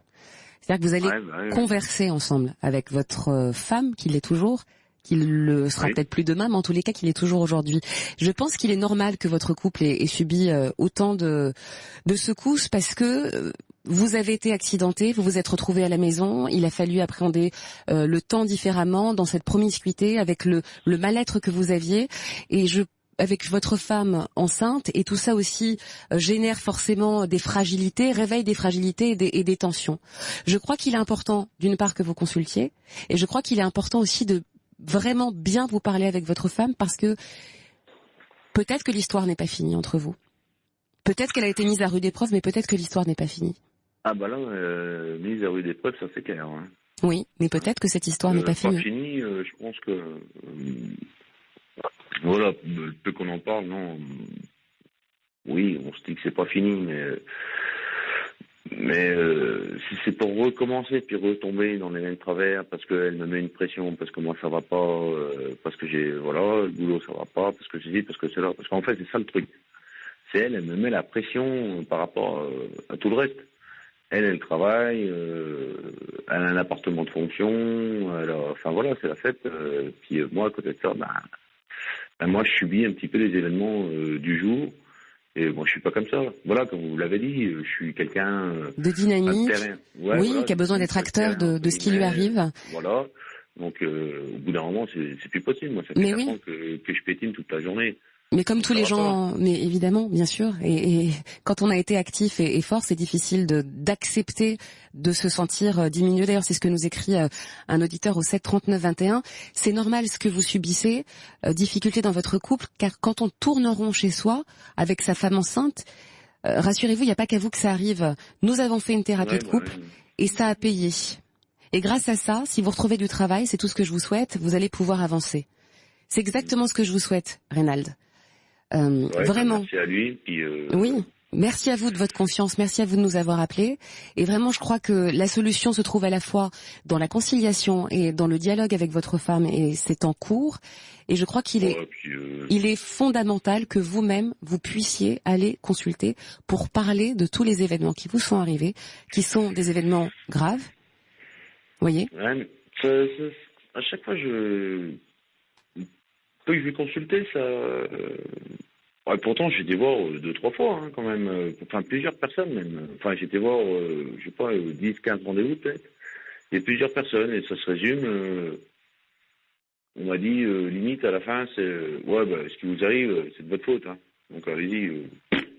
Oui, alors ça, je pense que... déjà, celui-là, hop, j'ai rayé. Non, mais vous savez, il y a différents thérapeutes. Il y a quelque chose de très juste et de très vrai, c'est que on ne s'entend pas forcément toujours du premier coup avec les thérapeutes. En revanche, je vous conseille de retenter de passer le cap d'un cabinet, de revoir un thérapeute et vraiment de retenter cette chance-là, parce que c'est cette piste-là qu'il faut creuser pour vous reconstruire, et je crois que c'est fondamental pour vous pour avancer. Je vous embrasse fort, Reynald, et évidemment nous vous transmettrons tous les messages qui vous parviennent, et nous vous souhaitons le meilleur.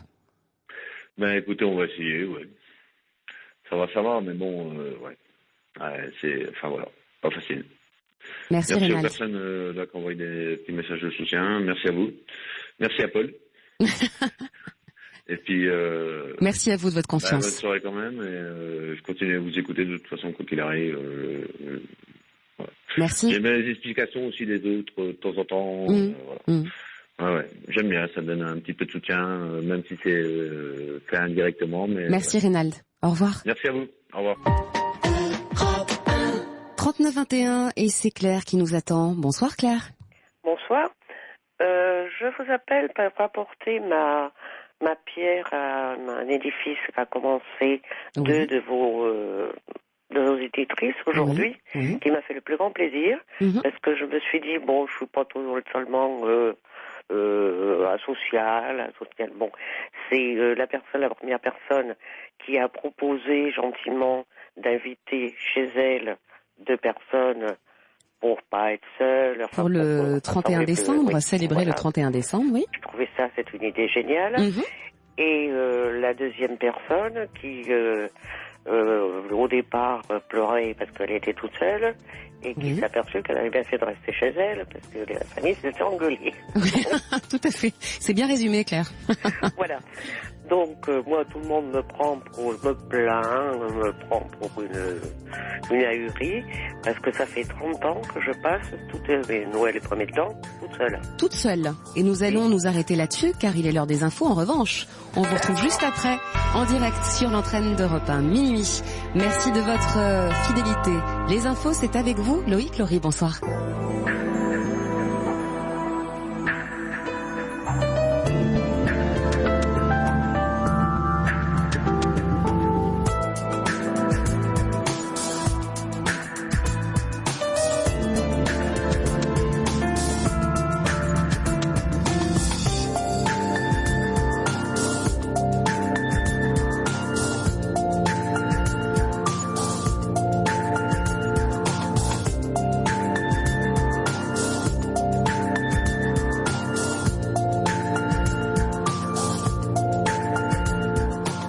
La Libre Antenne, votre Libre Antenne se poursuit en direct jusqu'à 1h sur Europe 1. Continuez à nous appeler et venir échanger avec nous au standard, c'est le 3921, et à nous écrire par SMS au 7 39 21 en envoyant le mot nuit. D'abord, beaucoup de messages pour Reynald que nous avons eu tout à l'heure au téléphone, qui était bien triste suite à cet accident de moto et des difficultés qu'il rencontrait avec son épouse, avec qui il est en instance de divorce. Si vous nous écoutez, Reynald, sachez que Christine et Philippe vous souhaitent plein de courage, et qu'Yvan et Philomène ont laissé leurs coordonnées afin d'échanger avec vous, si vous le souhaitez, peut-être pour vous apporter un petit peu de douceur. Et nous retrouvons Claire, que j'ai eu juste avant le flash d'information. Claire qui nous racontait son Noël qu'elle a passé seule. C'est bien ça, Claire? Tout à fait. Enfin, pas tout à fait. Seule, avec mon petit chien et mon chat. Oui. Donc, j'avais quand même la compagnie. Et je vous résume brièvement le début de l'histoire. Pour l'année 1980, j'ai eu un accident de voiture assez sérieux, crânien, machin, le 4 avril. Le 1er octobre, mon mari est parti. Et le 31 décembre, il n'y avait plus de travail. D'accord. Bien. Alors là, j'ai revu complètement mon état d'esprit et ma façon de voir les choses. Et j'étais seule, j'avais pas, mes parents étaient loin, enfin bon, j'avais pas, puis j'avais que de toute façon, puisque je suis fille unique sur deux enfants. J'ai pris le Morodan et puis j'ai géré ce que je pouvais, parce que j'ai pas besoin d'un psy, je sais très bien, parce qu'en plus c'était la psycho est une matière qui me passionne. Donc je me connais parfaitement. Et donc j'ai remonté la pente petit à petit. En 82, j'ai intégré une grosse société où j'étais très bien, où j'ai rencontré des gens, bref, où ça se passait bien. En plus, je faisais du social et du syndicat, accessoirement, qui me permettait d'avoir une ouverture justement sur les gens en me disant finalement t'es pas si mal que ça. Et puis la vie a continué comme ça. Noël, le jour de l'an, surtout Noël, c'est une chose qui me déplaît prodigieusement, parce qu'on présente à des gens qui sont au chômage, donc des patates à bouffer, encore, s'ils les ont, du foie gras, du homard, du machin, c'est une fête commerciale si l'année. Alors, après je comprends très bien qu'on fasse un repas de famille, c'est pas ce qu'il y a sur la table qui est important, de toute façon, c'est le fait d'être réunis quand il y a des enfants. Moi j'ai pas de famille, c'est comme ça, je vais pas en faire un drame. D'ailleurs, il m'arrive quelquefois de râler pour des bêtises et de me dire mais arrête ma pauvre fille, il y a des choses plus graves que ça dans la vie. Et il y a 4 ans, mon appartement a brûlé en pleine nuit entièrement. Et vous étiez à l'intérieur de l'appartement ? Bien sûr, oui. J'étais à l'intérieur, j'ai eu juste le temps de sortir en slip et en t-shirt. Oui. J'avais 2 petits chats qui sont restés d'ailleurs, mais je n'avais plus rien. Je n'avais plus de papier, plus rien. Et dernièrement, ma mère est décédée le 24 décembre d'un cancer. Donc je l'ai accompagnée seule, puisque je suis fille unique, jusqu'à son dernier moment. Et puis après, il a fallu faire les papiers, l'enterrement, etc. Mais j'ai fait tout ça parce que depuis longtemps, j'ai mis un masque sur mon visage. Et comme ça, on ne voit pas mon expression. On ne sait pas si je suis gai, triste. Je gère sans me poser de questions. Alors quand j'entends tous les soirs, des gens mais qui ont eu des vies, mais alors vraiment abominables, et qui arrivent encore à pas s'être suicidés et avoir continué à vivre, je comprends bien que c'est des moments de dépression, je comprends très bien. Mais ceci dit, à condition évidemment d'être en bonne santé, ce qui est mon cas, d'avoir un toit sur la tête, et d'avoir une vie à peu près normale, que demander de plus ?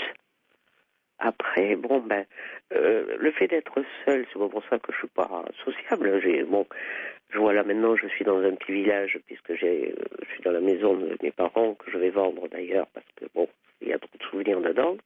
Mais je vais vers les gens. Là, j'habite à un petit village. Je sais pas, d'abord, en province, c'est différent, parce que dans la région parisienne, même les voisins disent pas bonjour. Là, je vais à la boulangerie, je discute un petit peu, je vais, je sais pas moi, à la bibliothèque ou autre chose. J'arrive toujours à trouver des moments, alors même en faisant mes courses, à discuter avec des gens comme ça, de tout, de rien, de chat, de chien, d'un tas. J'ai pas l'impression d'être seule. Le soir, je rentre chez moi, d'accord, j'ai mon chien, mon chat, mais j'en suis pas malheureuse. Après, quand j'entends des gens qui se plaignent pour des trucs qui sont... j'ai divorcé, oui, mais j'ai divorcé, je suis pas la seule, on est nombreux que dans ce cas-là. Je comprends que quand il y a des enfants, c'est un autre problème. Les personnes âgées, c'est vrai que c'est compliqué, surtout quand elles sont malades. Elles, mais moi, je pars toujours du principe, là, les personnes âgées qui téléphonent parce que leurs enfants ne s'occupent pas d'elles ou autres. Moi, les gens qui m'ont fait des affronts ou autres, ils m'intéressent plus, je les ai rayés de ma vie, et puis point final. Et je vis sans eux. Parce qu'on peut très bien vivre sans, et au contraire, il faut les fuir, les gens qui sont malsains pour vous-même, et puis au contraire, aller vers des gens qui... D'autant plus que maintenant, il y a plein d'associations, de tas de choses, mais il faut se bouger après. Il faut faire le pas pour aller dehors. Oui, c'est très juste. C'est très juste. Après, il est vrai aussi que vous avez peut-être su appréhender la solitude. Oui. Vous voyez ? Ça vient, oui, non, mais je l'ai appréhendé parce que j'ai toujours été seule. Parce que je suis fille unique et donc j'avais l'habitude de jouer seule. J'ai manqué parce que j'avais des parents qui étaient fusionnels et je n'avais pas ma place entre eux deux. Et ça, je m'en suis rendu compte beaucoup plus tard. Pas dans la jeunesse. Mais donc j'ai toujours été habituée à m'assumer seule. Et c'est un avantage et un inconvénient, j'en sais rien. Toujours est-il que la vie a fait que. Et mais je suis d'un tempérament gai, à part ça. Et en plus, je suis fille d'ouvrier, donc j'ai jamais été habituée à avoir des trucs. Maintenant, les gens, ils veulent tout. Et les mômes, il leur faut la télé, le téléphone, le machin, le truc, etc., etc. Moi, je me contente, là, mon plaisir, maintenant que je suis à la campagne, c'est d'aller me balader avec mon chien et mon appareil photo. Regardez, là, je me suis fait un sapin de Noël personnel. J'ai accroché avec un beau ruban rouge un tube avec de la graisse pour les oiseaux devant ma fenêtre. Et mon grand plaisir, c'est d'observer des choses que je n'avais pas vues depuis des lustres, évidemment, dans la région parisienne.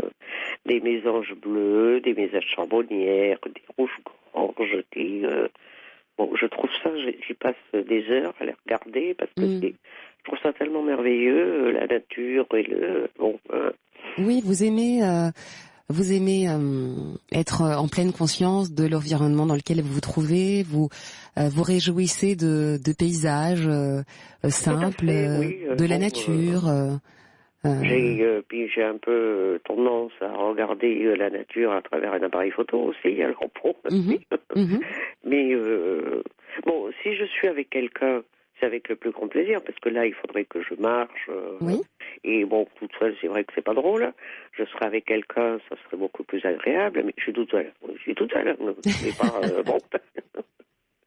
rester sur le canapé, sous prétexte que... Donc, après, il faut être, je crois, une éternelle optimiste, ou je sais pas. Je me dis que demain, à chaque jour suffit sa peine. Demain sera un autre jour. Je ne sais pas ce qui se passera, ou ce qui se passera pas d'ailleurs, peu importe. Mais je me projette pas dans l'avenir, en fait. Oui, vous vivez l'instant présent. Voilà, mais je crois que je trouve que c'est aussi peut-être pour certains la quête d'une vie, d'arriver à vivre pleinement l'instant présent. Voilà, c'est ça. Vous voyez ce que je veux dire ? Vous-même, vous avez une vie qui a été émaillée par de nombreuses difficultés et souffrances, et il se peut qu'il y a des moments dans la vie où on a plus ou moins de fragilité. On peut aussi comprendre que certains, à des périodes très précises, clés, notamment ces fêtes de fin d'année qui renvoient à son histoire familiale, aux liens qu'on a à son entourage, peut-être à des difficultés qu'on a aussi avec ses parents ou avec sa fratrie. Il y a des moments où on est plus, on est plus fragile. Et ça réveille aussi des angoisses et la solitude. Des histoires, mais c'est de là, c'est à peine imaginable, des gens qui, quitte à avoir, parce que moi aussi j'ai une famille quand même, j'ai des tantes, entre autres une, des cousins gens, je ne sais même plus combien j'allais, mais je les connais pas. Bon, il y a eu un clash il y a déjà pas mal de temps, et mon père, avant de mourir, m'avait toujours dit, ma fille, quand je mourrai, c'est pas la peine de convoquer ni le banc, ni l'arrière-banc. Ça voulait tout dire. Il ne voulait pas de sa famille à son enterrement. Bon, déjà, c'était... j'ai respecté sa volonté, et de toute façon, comme moi, c'était pareil, je les appréciais pas, donc je les ai rayés de ma vie, c'est comme s'ils ne faisaient pas partie de ma famille. Mais je me suis fait une autre sorte de famille, en fait. Parce que, là, quand l'appartement a brûlé, là, j'ai eu des tas de copains et de copines qui m'ont entouré, qui m'ont donné des vêtements, parce que je n'avais plus rien. Vous voyez, c'est ça la différence. C'est-à-dire que cette solitude, vous êtes d'un tempérament plutôt solitaire au départ, et cette solitude, vous l'avez à la fois appréhendée et choisie par moments. Il n'empêche que votre entourage, notamment amical dont vous me parlez à l'instant, a su être présent à des moments clés de votre vie, et notamment à la suite de cet incendie. Ce qui veut dire que je suis seule sans l'être. Exactement. En fait. Exactement. Et je crois qu'il y a une chose qui m'a énormément touchée d'une collègue de travail que je connaissais, mais bon, comme ça, c'est une collègue, je n'ai jamais spécialement travaillé avec elle, mais bon, je l'appréciais particulièrement. Et elle m'a téléphoné, parce que ses parents venaient décéder, elle vidait la maison de ses parents, et elle m'a dit, est-ce que tu as besoin d'une chambre? Écoute, j'ai besoin de tout, j'ai plus rien. Bon, elle m'a dit, parce que c'est la chambre de mes parents, et ça m'ennuie de la donner à Emmaüs ou à Pierre-Paul ou Jacques. J'ai écoute, ça sera avec le plus grand plaisir, parce que d'abord ça me rend service, et en plus parce que chez moi, le souvenir de tes parents restera. Mais ça m'a beaucoup ému par contre. Bien sûr, évidemment. Bon, qui ne pleure jamais. Bien sûr. Ça m'a touchée vraiment, parce que c'était une collègue avec qui j'avais pas de relation particulière en plus. Et c'est là que je me suis rendu compte qu'il y a quand même, quand on le cherche pas, quand on ne s'attend pas, des gens autour de soi qui savent quand même trouver les mots et se montrer présent à des moments clés. D'ailleurs, il y a des gens qui se révèlent dans ce genre de situation, comme votre collègue à ce moment-là. Je m'y attendais pas du tout à elle, parce qu'il y en avait certains, c'était des bons copains et des bonnes copines. Bon, ça m'a pas surpris plus que ça. Mais celle-là, c'est pour ça que je me dis qu'il faut toujours garder l'espoir qu'on a toujours des gens autour de soi, même si on les connaît pas bien, même si qui sont prêts à, sur un simple coup de téléphone, parce qu'il y a des fois, je suis comme tout le monde, j'ai des moments de blues. De doute, effectivement, des moments où on est chez soi et, on n'est pas bien, et on se remet en question, et on se pose mille questions. Et merci Claire pour ce message que vous passez ce soir sur l'antenne d'Europe 1. On va devoir se quitter évidemment parce que d'autres appels nous attendent. Mais merci de ce message positif. Et c'est vrai que si certains se retrouvent dans la solitude par moment, ce que vous avez conservé, vous, c'est ce lien, ce relationnel et ce rapport à l'extérieur. C'est-à-dire qu'effectivement, vous êtes parvenu à aller converser toujours avec les commerçants, peut-être sortir, toujours avoir un mot pour l'un et pour l'autre. Et cette toile que vous avez tissée, ces gens-là, vous le rendez aussi à un moment donné. Je vous embrasse. Je vous souhaite donc un beau nouvel an avec votre chat et votre chien. Mon chien, Et puis, moi-même, je vous dis, il faut être... La vie est un long fleuve tranquille, comme disaient les Chinois, mais c'est pas toujours le cas. Et chaque jour suffit sa peine. Et puis l'année prochaine sera une autre année. Donc il faut la voir arriver avec ouvert son cœur, sa pensée, et en voyant que le côté positif. Merci mille fois, Claire. Voilà. Je vous embrasse. Belle soirée à vous. Bonne soirée. Au revoir.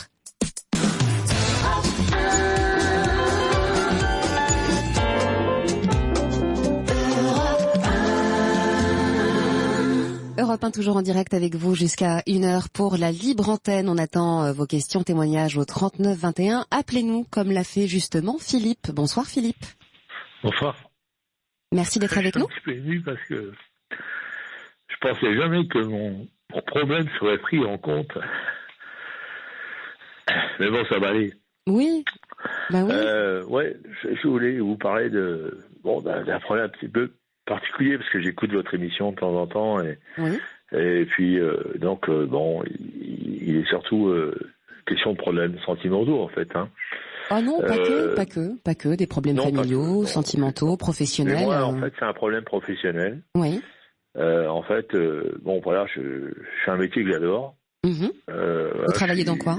Je suis responsable de liquide dans une grande surface de distribution. Donc dans la grande distribution, oui. Voilà, donc voilà, je suis très bien là où je suis. Oui. Mais bon, voilà, je voulais un petit peu mettre le doigt sur un problème. C'est en fait, moi j'aurais souhaité qu'on puisse éduquer les clients parce que on est tous, même si on travaille dans la grande distribution, on est tous consommateurs, on est tous clients en fait, quelque part. Et je crois que il y a une chose qui serait importante de stigmatiser, on peut dire, ouais, c'est l'attitude des clients, quoi. Parce qu'en fait, les clients ou les consommateurs, quand ils sont dans une boutique, alors je parle pas que de la mienne, je parle en général, ils sont pas chez eux. Et donc quand ils sont pas chez eux, ils se permettent n'importe quoi. En fait, ils se rendent pas compte que derrière il y a des hommes qui travaillent et qui sont pas là forcément pour réparer leurs erreurs, quoi. Et même si on dit que le client est roi, je pense que le client, il y a aussi des responsabilités. Et moi, j'aimerais bien que ça soit entendu parce que ça fait quand même beaucoup souffrir, ça. Parce que à la longue, au quotidien, quand vous trouvez des produits qui sont déplacés, bon, alors effectivement, une personne qui prend un produit à un endroit, et puis qui hésite et qui le remet, elle peut pas forcément se rappeler où elle a pris exactement. Bon, je peux comprendre. Mais avec tout ce qu'on trouve, nous, de déplacer, je crois qu'il y a un petit je m'en foutisme, quoi. C'est dire que ça, le message, ça veut dire il y aura bien quelqu'un qui va le remettre à sa place, quoi. Bon. Vous faites quoi exactement, Philippe, si je peux me permettre de vous couper? Quel est votre travail exactement? Moi, je suis responsable d'un rayon liquide dans un supermarché du Finistère. D'accord. Et donc, voilà, je suis confronté à ça tous les jours, mais pas que moi. Bon, moi, je réagis, mais j'ai des tas de collègues qui sont dans un rayon, qui sont confrontés à la même chose. Et je crois que c'est un facteur de stress aussi chez les employés. Je crois que... Et puis, c'est pas le mal que le client va nous faire à nous seulement, mais c'est aussi au client suivant, parce que en remettant un produit pas à sa place, je veux dire, ça va peut-être masquer un autre, et le client qui va venir après, il va pas trouver un produit parce que justement un client précédent aura mal remis à sa place et va masquer celui qui cherche, quoi. Voilà, c'est ce que j'entends dans ce que vous me dites, Philippe, c'est ce qui vous blesse, ce qui vous blesse et ce qui vous dérange, d'après ce que je comprends, c'est le manque de considération. Oui, le manque de considération que les gens ont pour les autres, et pour nous employés, quoi. Hein. Oui.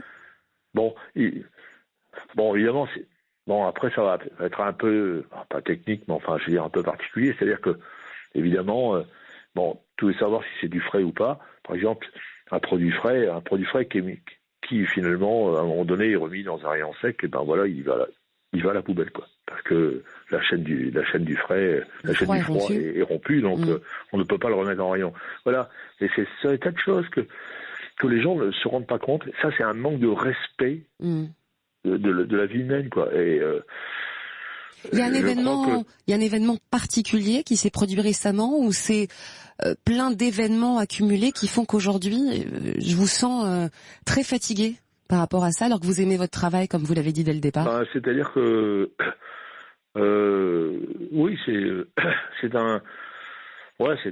une suite d'événements, mais en plus je pense, là, au niveau des fêtes, où on a bien senti quand même que les gens ont beaucoup moins dépensé, voilà, que l'activité qu'on avait prévue n'était pas aussi forte, justement qu'on l'aurait prévu. Suite, parce que voilà, il y a des régions qui ont été beaucoup plus touchées par des ruptures d'emploi, tout ça. Je crois que ces régions-là aussi, elles ont eu la preuve d'une certaine solidarité de ces personnes-là. Et là, je crois que la solidarité qui s'est exercée à un moment donné, là, au supermarché, on la laisse tomber, quoi. C'est-à-dire qu'en fait, on fait plus gaffe à rien, quoi. Donc, c'est pas le prétexte, c'est pas dépenser moins, consommer moins. Et il faut aussi avoir le respect pour les personnes qui s'occupent d'approvisionner les rayons pour que ces personnes... Oui, qui sont à charge de faire en sorte que la clientèle se sente bien, en confiance. Moi, j'ai souvent envie de faire la remarque. Je vois des personnes régulièrement faire un petit peu n'importe quoi. Bon, j'ai souvent envie de faire la remarque, mais j'ai pas le droit de le faire. J'ai pas le droit de le faire. Je pense que si je faisais la remarque, la personne pourrait éventuellement se plaindre à la direction, et je pense que je serais... Bon, si je suis pas sanctionné, en tout cas, on me le signifierait, donc ça serait un peu risqué pour moi. Mais j'ai le sentiment que ces personnes-là bafouent mon travail, quoi. Mais j'aimerais comprendre, Philippe. J'aimerais comprendre parce que l'émotion dans votre voix, on l'entend depuis tout à l'heure.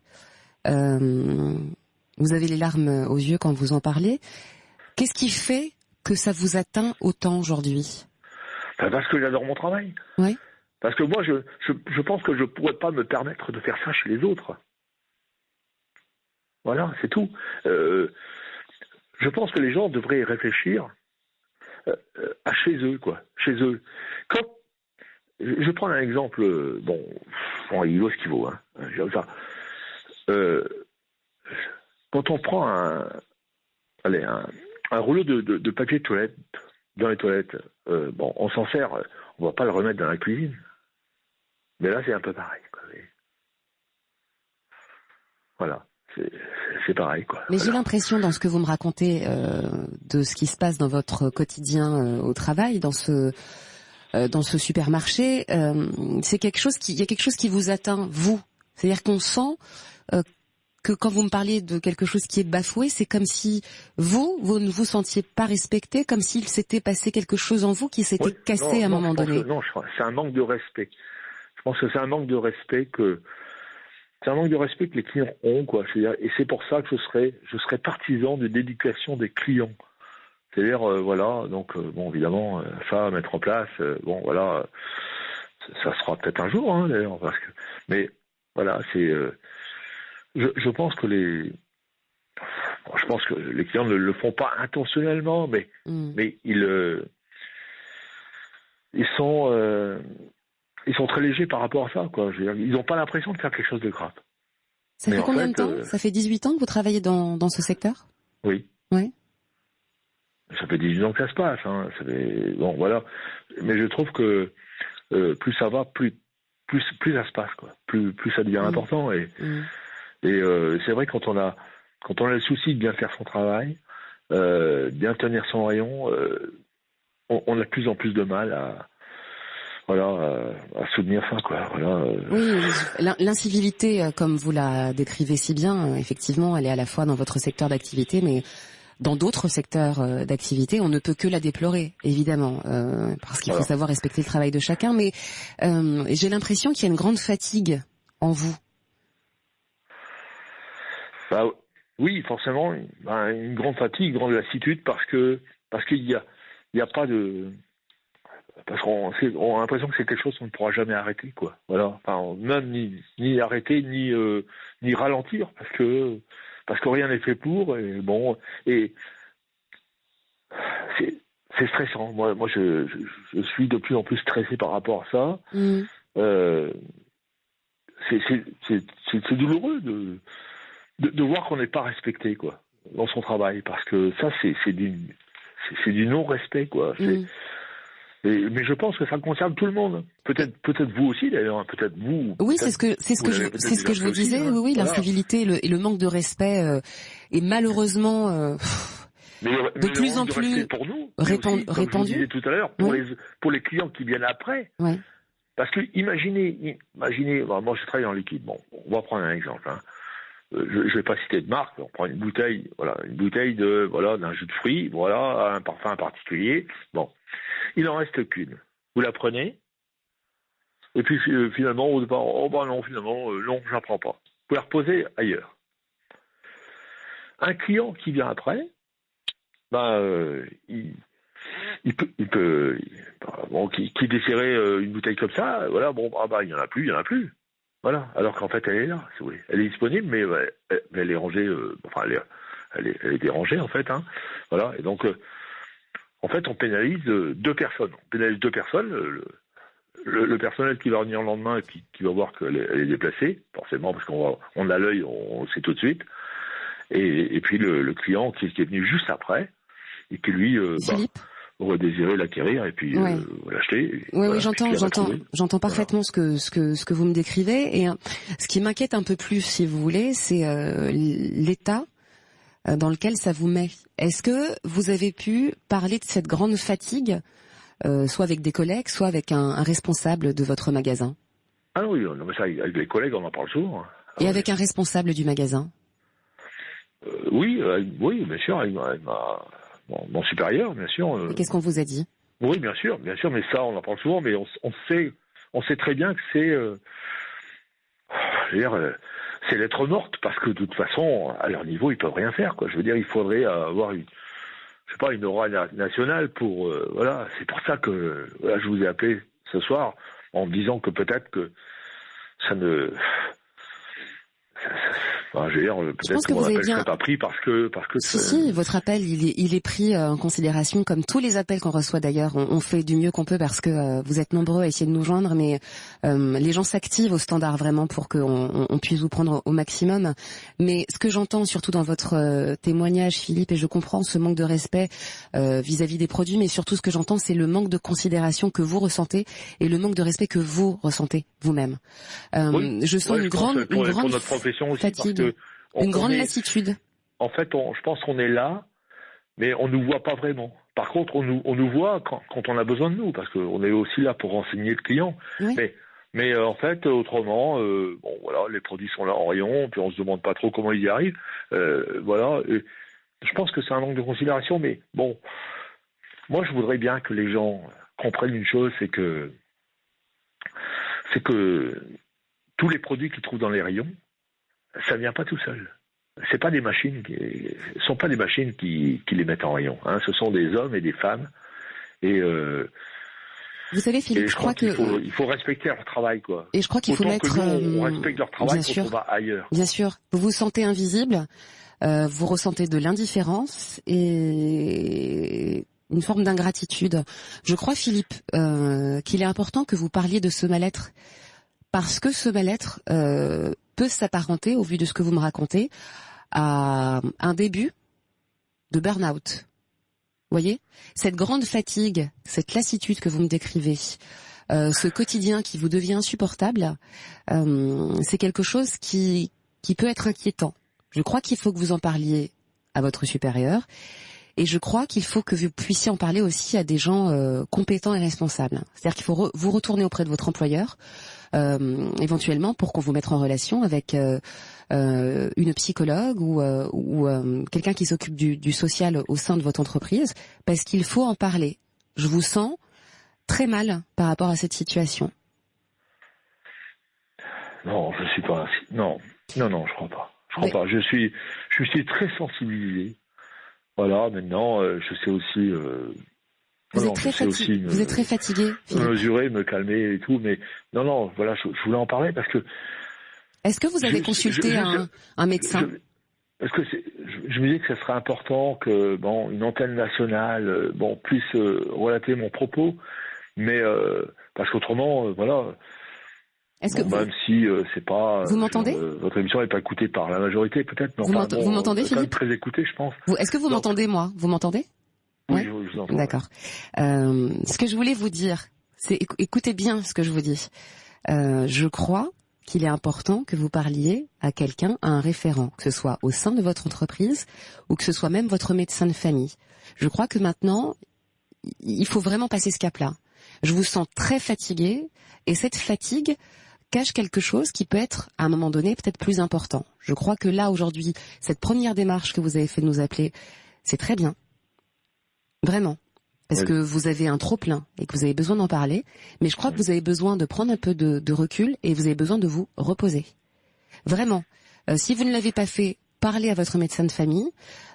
Parlez aussi à vos responsables au sein de votre entreprise. Avant que ça s'aggrave. Vraiment, Philippe. Oui. Vous voyez ce que je veux dire? Vous n'êtes pas un surhomme. Ouais, je vois bien ce que vous voulez dire, mais je pense pas que j'en suis là. Je suis toujours motivé par mon boulot. Hein. Mais ça n'a rien à voir.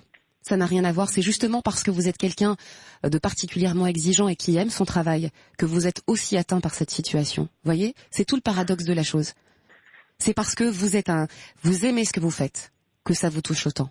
Mais il y a un moment donné, en fait, où il ne faut pas que l'estime de vous-même soit atteinte. Et cette fatigue n'est, selon moi, pas acceptable. Il ne faudrait pas qu'elle s'accentue plus. Alors, ce que je vais vous dire, c'est l'important pour moi, c'est c'est que ça soit relaté, quoi. Je veux dire, voilà. L'important, c'est pour moi, parce que de toute façon, mon travail, je le ferai toujours. Je veux dire, mais voilà, c'est d'avoir une aura, vous voyez. C'est que quelqu'un en parle et puis que ça puisse se laisser paraître au grand jour. Voilà, c'est tout. Parce qu'en fait, évidemment, je peux en parler. Je peux en parler de mon malaise à mes supérieurs ou à d'autres personnes dans l'entreprise. Mais je pense que ça ne résoudra rien. Moi, ce que je veux, c'est que les gens prennent conscience que ce sont eux qui nous mènent dans cet état-là. Mais tant que les gens ne bougeront pas, tant que les gens ne considéreront pas qu'ils font de mauvais gestes, c'est ça l'important. C'est ça. Je voudrais bien, peut-être à la rigueur, peut-être vous d'ailleurs, ça serait un sujet d'information, ça serait un sujet de. Vous savez, Philippe, j'écoute souvent Wendy Bouchard. C'est ce que je vous dis. C'est ce que je vous dis, Philippe. De société, je suis désolée de devoir un petit peu vous hâter parce que je vous entends vraiment et puis j'ai surtout envie que vous nous donniez des nouvelles.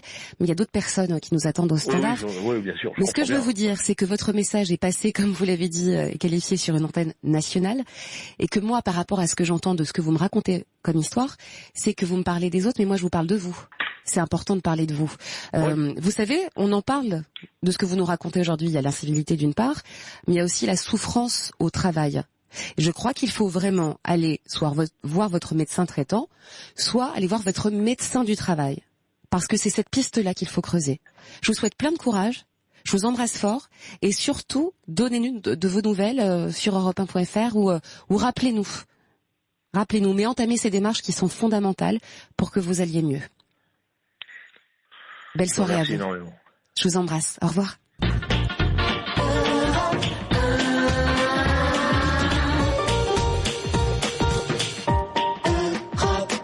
Encore quelques minutes avec vous en direct jusqu'à 1h pour la libre antenne. Ne perdons pas de temps. Allons tout de suite au 39 21 où nous attend Laura. Bonsoir Laura. Bonsoir à tous. Comment allez-vous? Alors, ça va. Je voulais vous faire partager ma petite histoire, voilà. Oui. Alors, je suis maman d'une ado de 12 ans, voilà. On va commencer par le départ. Et j'habite dans un immeuble, voilà. Et le soir de Noël, j'étais seule. Oui. Seule à la maison parce que ma fille est chez son père. Et j'étais sur mon ordinateur et disons à 8 heures, j'ai entendu frapper à la porte. Et puis, je me suis dit, c'est les enfants, c'est pas grave. Et puis, ça a continué à frapper. Vous n'entendiez personne? Non, j'étais vraiment seule, avec mon chat, pour tout vous dire. D'accord. Donc, je suis allée à la porte, j'ai regardé par le Judas, et donc, c'était les 2 garçons, 2 copains de ma fille, qui viennent souvent à la maison. D'accord. Alors, je dis, mais qu'est-ce qu'ils font là? Alors, j'ouvre, et puis, ils avaient les mains dans le dos, et je leur dis, mais qu'est-ce que vous faites là? Dépêchez-vous de monter dans votre famille. C'est Noël, c'est le soir de Noël, il faut monter. Alors, ils avaient les mains dans le dos, et le plus grand, il me dit, eh ben, écoute, on a un cadeau pour toi. C'est parce que tu es gentille avec nous. Oui. Et on veut te faire plaisir. Alors, ils sont rentrés. Oui. Ils avaient donc un cadeau pour moi, tous les 2. Le plus grand, il a 12 ans. Le plus jeune, il a 8 ans. C'est 2 copains de ma fille. Oui. Et ils viennent souvent à la maison. Et donc, ils m'ont offert un cadeau. Et avec beaucoup d'émotion, j'ai ouvert la porte. Quand j'ai vu ça, j'en ai même pleuré parce que c'était la surprise. Et dans le cadeau, bien emballé, il y avait une paire de chaussons. Oui. Toute rose, bien chaude. Et en plus, une plaque de chocolat. Voilà. Alors, écoutez, moi, je souhaite aux gens qui sont seuls, j'espère qu'un jour ça leur arrivera. Oui. Un soir comme ça, parce que moi, en fait, ça avait mal commencé. Et puis, les enfants comme ça, les enfants, ils sont vrais, ils trichent pas, ils sont honnêtes. Et ils étaient contents, aussi contents que moi. En plus, c'est des chaussons qui sont doux, comme ils disent. Ils sont roses, ils sont à mes pieds, là. Ils sont à mes pieds. Du coup, vous les portez? Comment? Du coup, vous les portez, c'est une très jolie attention. Ah non, puis franchement, les autres, pour eux, ils étaient pourris, comme ils disent. Voilà, alors maintenant, j'ai des beaux chaussons roses, bien chauds. Par contre, la plaque de chocolat, je l'ai plus, je l'ai mangée. Ah bah ça, j'ai envie de vous dire que c'est tout à fait normal. Voilà, mais je trouvais ça tellement, tellement beau, oui, et tellement émouvant que j'ai dit, il faut que ça arrive aux autres. 2 enfants qui frappent à la porte. Vous avez bien fait de nous raconter cette histoire sur l'antenne d'Europe 1 et c'est une jolie histoire de Noël pour un soir qui commençait, on va dire, dans la solitude pour vous, avec cette petite qui était chez son papa. Voilà, ma fille est chez son père. Et moi, c'est 2 enfants que j'aime beaucoup, que je reçois souvent. Ils sont un peu chez eux ici. Voilà, c'est des enfants que j'aime, comme tous les autres d'ailleurs, tous les enfants qui sont dans l'immeuble. Et c'est vrai que c'est des enfants qui, c'est gentil, c'est de leur part. Et d'ailleurs, ils avaient préparé le cadeau, ils avaient préparé avec leur famille, ils avaient emballé avec la famille, voilà. Le geste est très touchant, je trouve. Bah oui, puis ils ont partagé la somme en 2, vous voyez, ça coûtait. Parce que après, j'ai redemandé, ils ont bien partagé la somme en 2. C'est pas un qui a payé plus que l'autre, c'est moitié chacun. Ils avaient à cœur de chacun participer de manière égale pour vous faire ce cadeau. Mais d'après ce que j'entends aussi, Laura, de ce que vous nous racontez, c'est que vous les accueillez beaucoup chez vous et vous m'avez même dit, c'est des enfants que j'aime. Donc quelque part, ils vous rendent bien finalement ce que vous leur apportez tout au long de l'année dans le quotidien. Voilà, mais comme je dis, moi les enfants c'est sincère, ils trichent pas. J'ai vu qu'ils étaient fiers. Mais quand je les ai vus au Judas, j'ai dit mais qu'est-ce qu'ils font là? Il faut pas qu'ils viennent là, il faut qu'ils montent dans leur famille. Et ils m'ont dit non, on a un cadeau pour toi mais c'était bon. Et on a fait un gros câlin collectif à 3. Et puis moi j'ai pleuré. Ah bah à juste titre, je comprends votre émotion. Et vous l'avez annoncé à votre fille justement, ça, le cadeau que vous avez reçu? Eh ben figurez-vous, c'est le plus jeune qui a 8 ans, parce qu'ils ont le portable. Il a appelé ma fille, parce que ma fille elle est sotte avec moi en ce moment. Il a appelé ma fille en lui disant, ils m'ont acheté une paire de chaussons, rose, toute douce, avec une plaque de chocolat. Ils ont appelé ma fille justement au téléphone pour leur dire. Et qu'est-ce qu'elle a dit? Comment elle a réagi? Oh, elle me dit, elle est un peu jalouse. Parce qu'elle est un peu, disons en ce moment, elle a 12 ans, elle est un peu pénible. Oui. Elle obéit pas bien, alors voilà. Alors, je trouvais que c'était beau. Bah oui, c'est très beau. Et on arrive doucement, mais sûrement vers la fin de l'émission. Vous le savez, Laura, vous qui êtes une fidèle de la Libre Antenne. Mais je crois que vous aviez un mot, une réaction par rapport au témoignage de Reynald, qui nous a appelé tout à l'heure et qui doit sûrement nous écouter. Je pense que ça lui ferait du bien d'entendre ce que vous dites. Voilà. Oui. D'ailleurs, ça m'a fait beaucoup de peine pour ce monsieur-là, qui justement était en invalidité par rapport à son accident de moto. Et moi, je suis dans ce cas aussi. Je suis en invalidité. Catégorie 2, s'il m'entend, mais il faut qu'il sache qu'il a droit à la cotorep et il a droit à des formations et qui sont rémunérées, parce que moi j'ai eu droit à des formations dans la connectique, dans le jardinage, dans le bureau, et moi je sais que dans ma région, là, il y a un centre. Il y a un centre où ils font que des formations pour les personnes handicapées. Merci Laura. Rémunéré. Merci Laura, merci pour ce joli témoignage et merci pour Reynald qui doit sûrement nous écouter. Je vous embrasse bien fort. Hein.